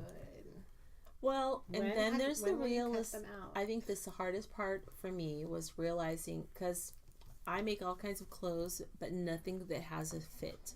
Because then I can tell myself I'm just this size, and I don't have to think about the actual measurements. I know you might be shocked. I don't actually do my own measurements on me. And so I this was time, shocked actually when we sat down to do this. what do you ever see me wear? Drawstring pants. Well, you know, if I Nothing, can be things that can be fudged. a straight shooter right now, Please do. like I we was- look thinner if we wear clothing Mhm. that fits, if that's our desired It's true. aesthetic too. Mhm. I mean, if your aesthetic is not closely fit and tailored, then there's I nothing don't- wrong with that either. You I have actually a very nice style don't- aesthetic. I actually don't look in the mirror at my shape that much at all, like ever. So finding out what those numbers were kind of made me sad. But as a objective observer, you look thinner if you wear Well-fitting clothes that fit you. well-fitting closer. clothes are always more flattering than clothes that don't fit properly. But, yeah, which that could still be a voluminous style. So, Yeah. but I will. what do you I will- like to wear? What do you feel good when you're wearing? You know, Well, that's the Maybe thing. I don't really wear jeans, and I bought the pattern because I thought it would be nice to actually wear a pair of jeans that might be comfortable. yes. Which, if And they fit well, they might be. and if they, which I'm really okay. I know I sound like I'm whining, but You're not.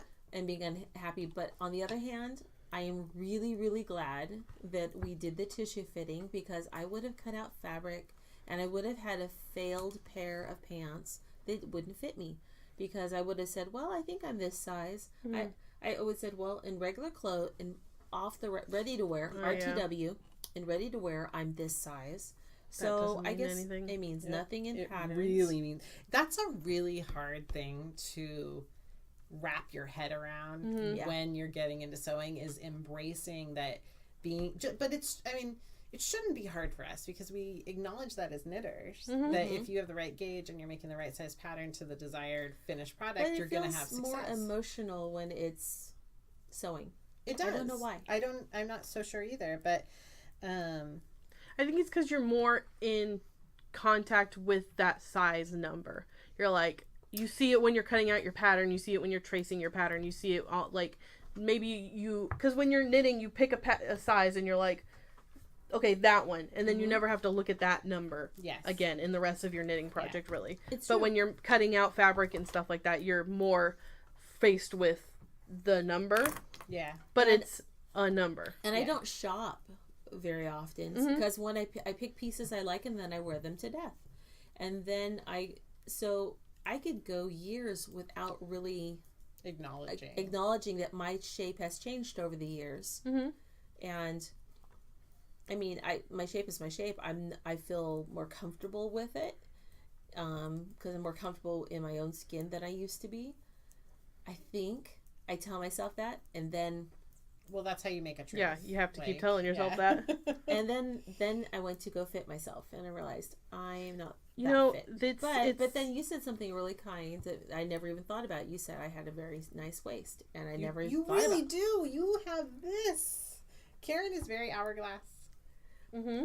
See, you say nice waist, in my brain, my says, well, Oh, the gesture I I was have a- making is like a little V. She Yeah. goes like straight have down a- to a cute I little have V. I have a waist because I have bigger hips. And I'm not trying to be self-deprecating, but No, I that's hear the you. process that goes in my Sure. head. But you also have a chest, so you're very balanced. That is true. You know, it takes a long time to unlearn the things that you have learned to feel bad about yourself for. Yeah. So, and it's not, your journey to body confidence is not going to be a straight line up a No. mountain. It's Oh, like God, up and down and up and down and up Yep. and down. And then eventually someday you'll be like, you know, feeling a little bit better. So you But- don't have to feel But bad what's that maybe encouraging it to wasn't. me, but companies like Cashmerette, when you Mhm. when you start to see people like that look like you, that you can identify with in media, it makes you feel a little more comfortable. It's not that I need someone else's approval or to feel good about myself. It's just because you're only going to find that intrinsically. You're not going to find that. It just everyone wants to see someone that they can identify with. And it's nice that pattern designers are trying to be more size inclusive, because there's nothing that makes you feel worse about yourself than when you pick a pattern you love and you're like, well, can't make it. Like I tend to fall just outside the size range for a lot of pattern designers and stuff. So it's like, well, that would be really cute and it looks cute on all these people, but I'm not going to figure it out on my own to buy this pattern and not have it be ready for me to work on. So it's good that there are a lot of pattern designers out there that are helping people feel better about it, because then you can make it. You don't have to look at a pattern and be like, oh, I really hope it fits, Well, and when they show those items on curvy shapes, and then you get a better idea, I feel more confident, because I'm like, wow, that is so flattering on that gal. That might be flattering on me too. Yeah. So I agree. I'm having a different dichotomy.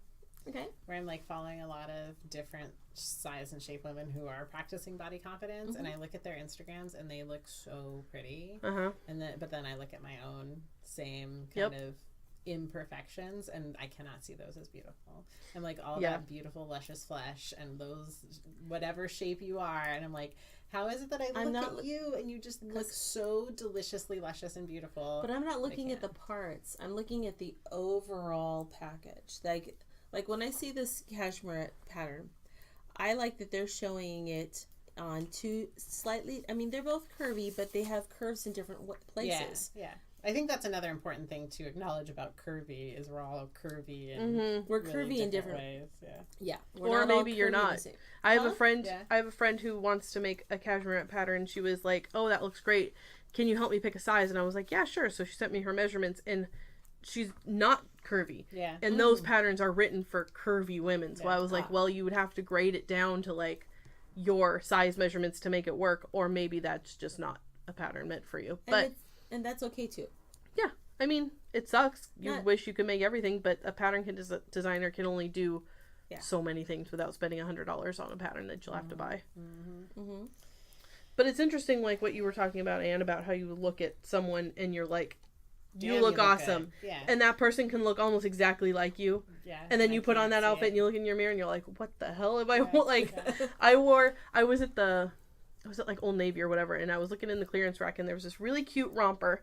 It was like a dress, but it had shorts. And I was like, these look so cute on everybody. And I tried it on, and I looked like a giant baby. I was like, this looks so... It might have just been the wrong one.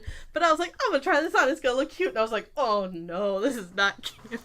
I bought a romper today because I was done wearing my work clothes. Yeah. And I don't care what I look like today. This was like a yellow sundress. It was a little... I looked like a baby. Like, it was not... It was not a good look. Did it have room for the baby? It probably did. It's just, I told myself, I was like, I wish you had done a selfie. No, it was real bad. I was like, this is not the one for me. It will show up eventually. Yeah, it was bad. No, yeah, the right jumpsuit. It probably looked real cute on someone, but it was not me. I don't know. Well, that's like, particularly Old Navy. Like, I don't like Old Navy pants, but they look really cute on other people. You know what? They might look cute on you, though. I cannot commit to a jumper. No. Gaping pants. Oh, okay. Yeah, no, not a good look. Yeah. It's the slash pocket. I hate that. A real hard on against them. Like, what was that? I said a hard on. Like, it's a reverse boner. Okay.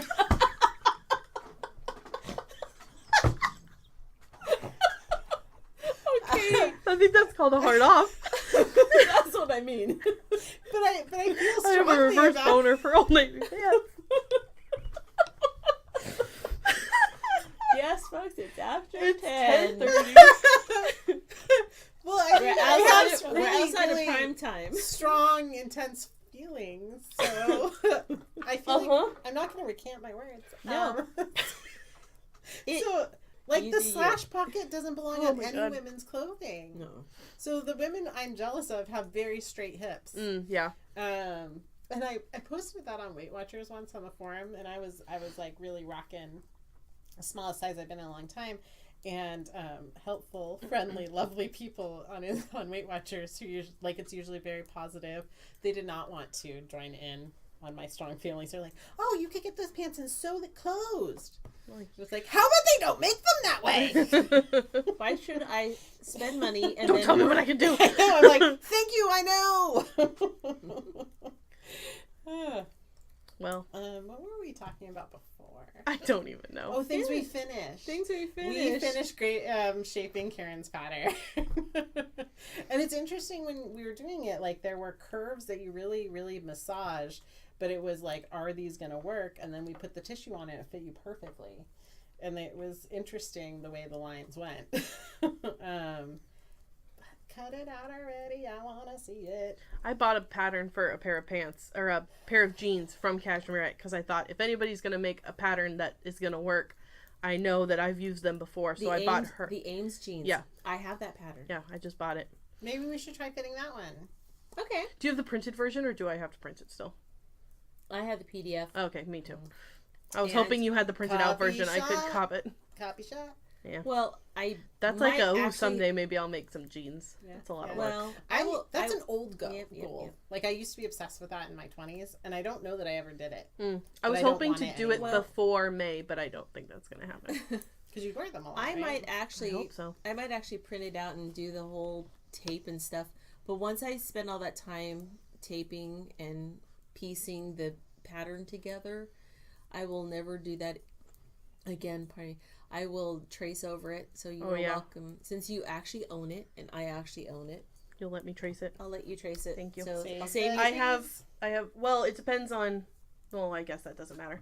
I was going to say you could do the same for the 2 cashmere patterns I have printed out, but I have printed a certain bust size of the 3 PDFs, but I guess pants don't have a bust What size. if it's so. like that time when we're like, no, I have the longest arms, and all of us put our arms out, and it turned out we all had about the same length arms because we're also all about the same height. That True. was What if we all have the bra same size shopping bust? last year. Whoa. That was Just a shocker. different size boobs. I had Or no some- idea. No, I mean like shaped boobs. That's what I mean. You know how it is. Just a different configuration. For years, I was wearing a C or D, and I am nowhere near that. What are you?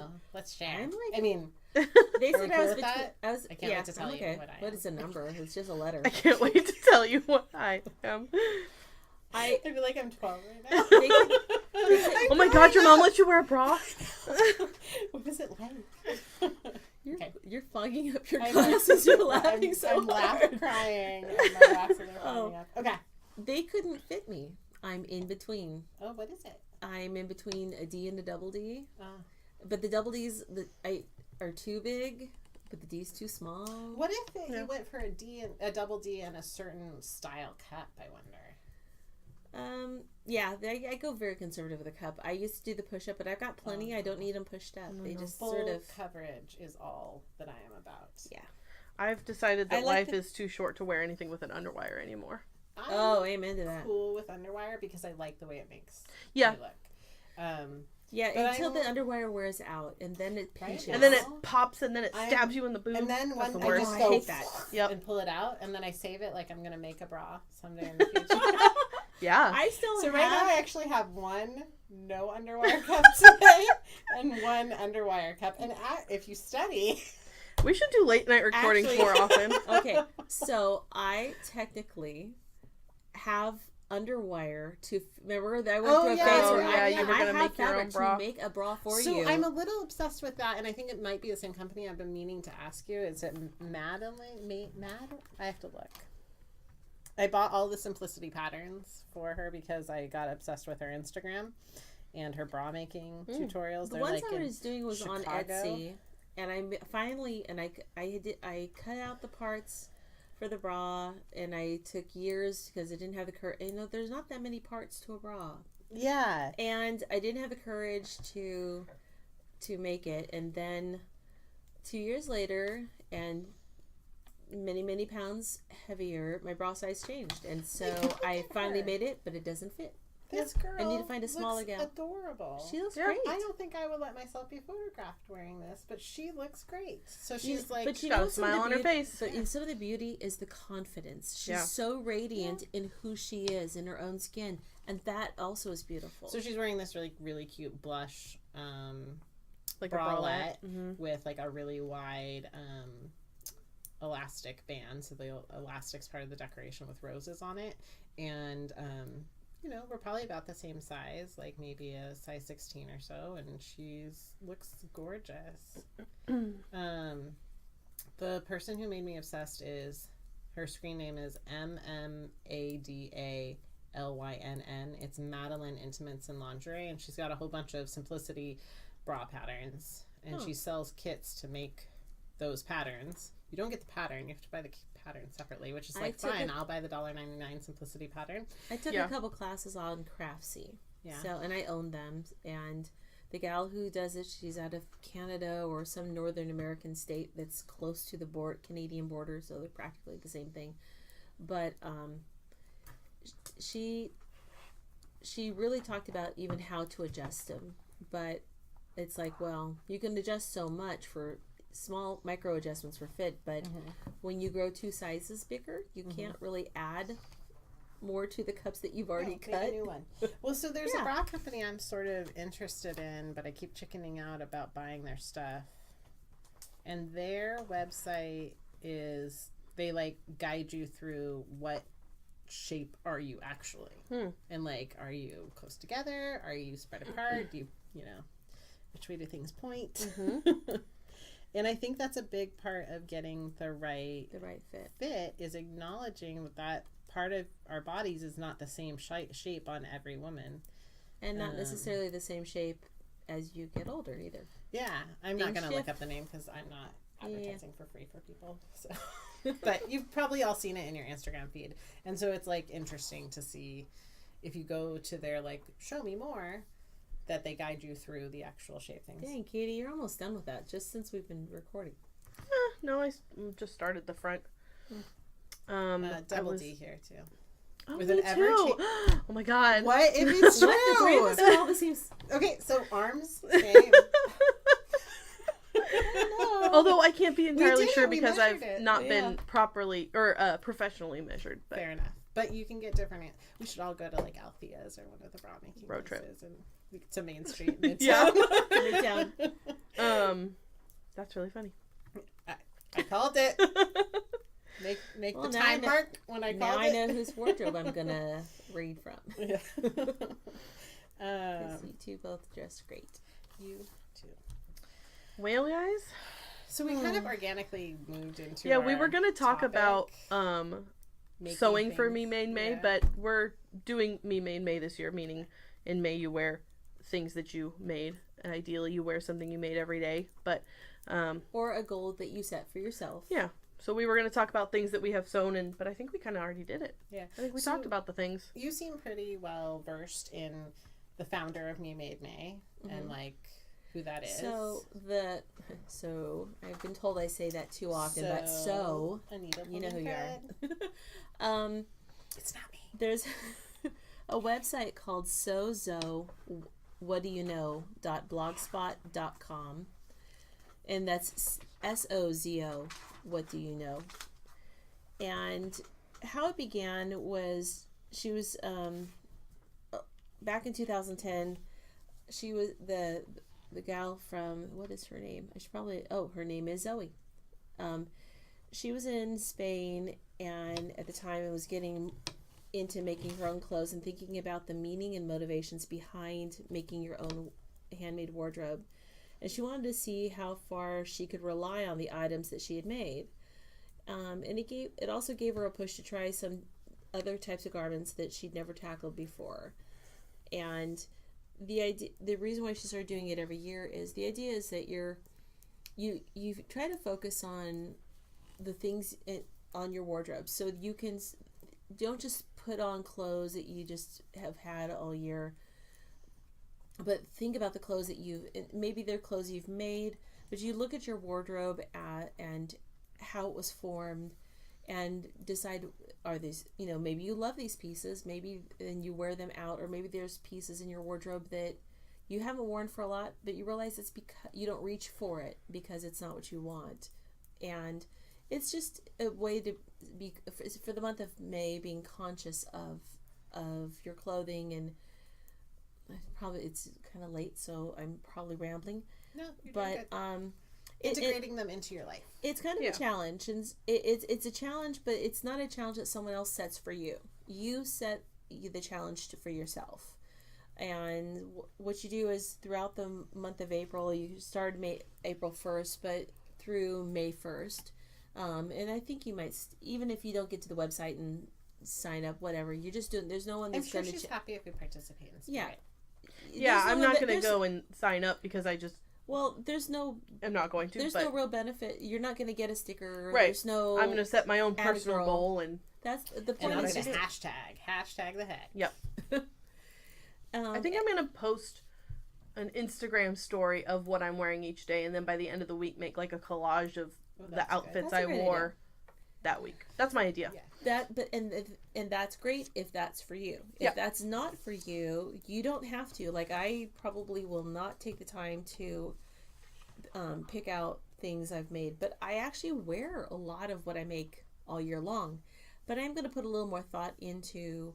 I have several projects that where the fabric's cut out, and I just need to... My goal is to finish some of these finished projects throughout the month of May, and bring these projects that I've already started into my wardrobe. Maybe put a little... My goal is to... I wrote down my goals, and then I forgot where I wrote them. But well, stay tuned. You'll find out if she recount them when you wrap up at the end of May. The idea is to wear something you've made every day, and it's not for us at the studio. It's not just necessarily sewing, because we don't just sew. We knit and we crochet, and I think if I made a bag and I use it, that counts because I'm wearing it over my shoulder. So there you go. Well, because I was thinking about today, I wore Me Made, and I got off track on like the things I finished. Mm-hmm. So I finished the Heidi Kiramar's Sunshine Coast pullover. That color is amazing. It's baby speckles from Sirdar. And it seems like that yarn is discontinued, and it makes me really sad now that I've worked with it. But that doesn't look like baby yarn. No, it's a pretty lavender and white speckle. Mm-hmm. And then there wasn't enough to make the whole sweater, so I capped the sleeves and the color block the bottom. Yeah, I color blocked them with a really pretty dark purple that has like a real soft self striping to it. Mm-hmm. And I wore it to work today. No one noticed. But that's good because it just means someone's not going to be like, did you make that? Yeah. Look at poor Anne. She made the mistake of trying to make her own clothes. So it's getting a little warm to wear sweaters, but this is a cotton acrylic blend. Oh, there you go. And I should block it. I steam blocked it because the bottom likes to curls. But so, it's just about... So my goal, what I really wanted to do, because I like to make stupidly unattainable goals, is I wanted to make 5 bottoms, 5 tops that could be a capsule wardrobe. Mm-hmm. And I actually have a decent start. I think I have most of the way finished on 3 of the bottoms and the 4th one finished. And then 2 of the tops are finished.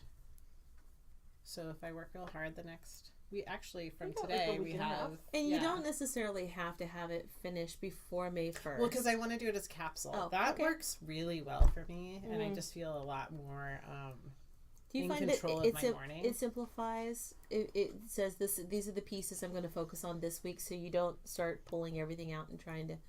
Well, I mean, definitely it focuses on that thoughtfulness and how useful are the clothes I'm making. Because, I mean, I can make anything I want. And I'm actually, like, in a weird mood where I want to get rid of every piece of clothing I own right now and only have things that fit me right now and that I made, which isn't a very financially responsible thing to do. I remembered one of my other goals. Yeah. I have lots of wonderful things on the mending pile. Oh, yeah. So there's pieces of clothing that I liked well enough to wear parts of it out. Yeah. And some of it's store bought and some of it's stuff I made. Mm-hmm. But if I'm mending it, I'm calling it a me mend. Yes. There you go. I know it was Mend March, but sometimes that needs to carry over into You May. know, alliteration. Whatever. Don't let them bind you. But that's also part of being conscious of what you're wearing, not as a good or bad thing, but hey, It is. I'm taking care. I want to mend, get some stuff out of the mending pile so it can be part of my wardrobe again. Yeah. So set yourself some sort of goal. Yeah. I think mine is to wear a thing I made every day. Yeah. And also at least one point in the month, I'd like to wear a whole outfit of things that I have made, because I think I got rid of that pair of pants that wasn't right, but I have like some like leggings and stuff that I've sewn that I could do for bottoms. I have a dress that I'm almost done with. This is actually the first dress I've ever sewn. I don't wear dresses that often. I love dresses. So I have the possibility of there being a whole outfit of things that I have sewn. So I'm gonna try and do that at least once.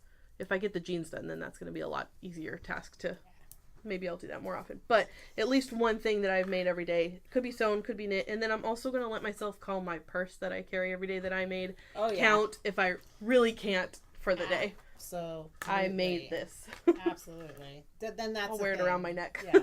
So jewelry, like if your forte is jewelry. Oh, yeah. That's a great Wear idea. a piece you you made made. your jewelry. You could. I That mean, would be like, cool. because we are so we like to Multi-craft. touch a lot of different Sure. crafts. Like we have quite the world is our oyster, so to speak. But but if you have one thing you focus on, like, you know, many of you may knit and crochet, and it's getting away from that timeliness of wearing your knit or crocheted things. I bet you could find something that you've made that is. I'm gonna dig through and see older stuff that I've made too, I because have I'm stuff sure there's made stuff of cotton that it's Yeah, I because could May's actually kind of pull a out. challenging month to do it too, because at least in Fillmore it's not cold, Yeah. so I can't wear sweaters, which would make this challenge a lot easier. Yes. Oh yeah. But yeah, we'll see.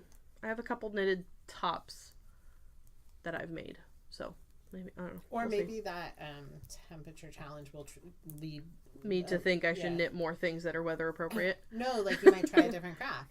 Yeah, that's true. Yeah. That's I why mean- I'm doing a lot of garment sewing Yeah, recently. exactly. So those listeners. I do want to make not a lot more, but at least a couple more of that Springfield top, because I really liked it. I want to make it in the Essex linen. Ooh. I want to make another. Yes. Okay. When you said that would make a great top, I suddenly became obsessed. Luckily, I dropped that obsession because I have One of a the- lot of other unfinished things. One of the ladies at Fabric Town was like, "Oh, you're buying this. This is my favorite to make shirts for my husband." And I was like, "I never thought about using this for garments, but Yeah. that sounds great." Yeah.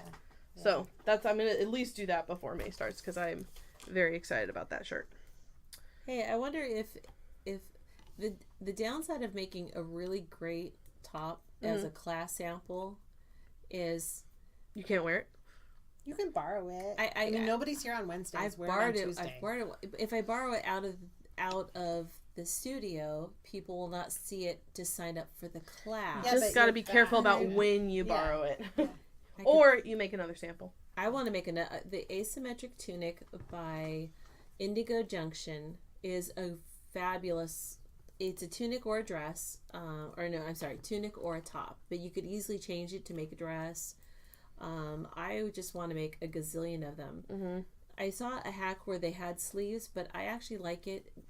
Is a sleeveless tunic / top. And the part of the reason I like it is because I can wear something underneath it if I want sleeves. Mm-hmm. Or I'm thinking about towards the end of May when we go to our annual pilgrimage to Disneyland. I will be loving to wear that thing all around the This parks. is the shirt So. that I made. Oh, that looks so good. Yeah. Anywho, That's perfect. I was just looking at the pattern. Yeah. Do you have a picture of the back or just the side? That's the back. Oh, that's very That was nice. view B, so you could do a plain back, or you could do the one with the. Yeah, that looks seams. really flattering. Because sometimes the back, like, I don't like looking from the back of me and seeing just a box. So Yeah, that's no, very that's flattering. those seams were very flattering. and thank you, Anne, You're for welcome. bringing the full length mirror into Oh, you're welcome. Into It was very the needed. studio. Very needed. Yeah.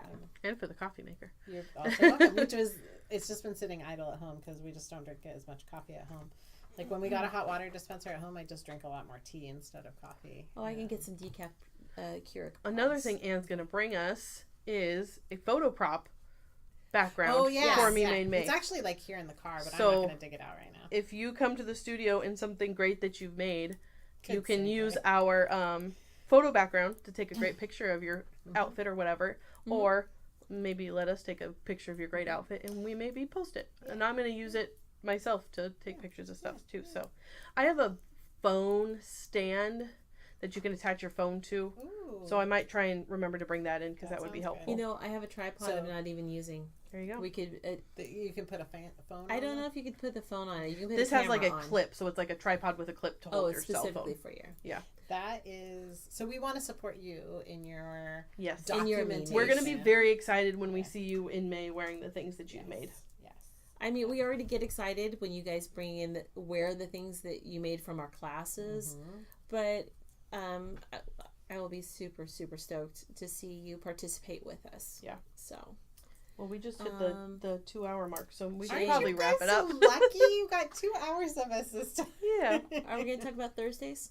Or just save that for the newsletter? Well, check your newsletter. The right? newsletter will for come our- out. Yeah, well, the newsletter, you probably already know about it because I'm sure you In read the every newsletter you newsletter. read, Please you should read. remember that We send out a newsletter every month in your email, Well, if you so don't please get read it. yeah, join our email list, please, if you Yeah. are wondering what newsletter we're talking You about. go to our website Yep. and there's a little form. You can sign up right there on that front page. And you can follow us on Facebook and Instagram, and probably Instagram's better. I feel like most of the time the things that end up on Facebook are the things that have already been posted on Instagram. We have a Ravelry group, but we're pretty quiet there. So Yeah.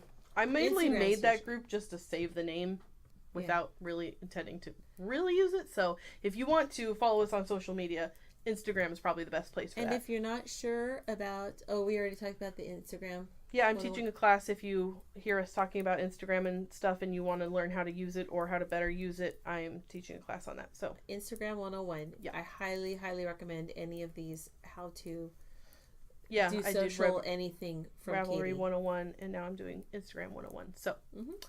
I think that's all for tonight. Wow, 2 hours. That might be our longest time yet. Whew. I have 2 I don't stripes know. done. I'm so happy.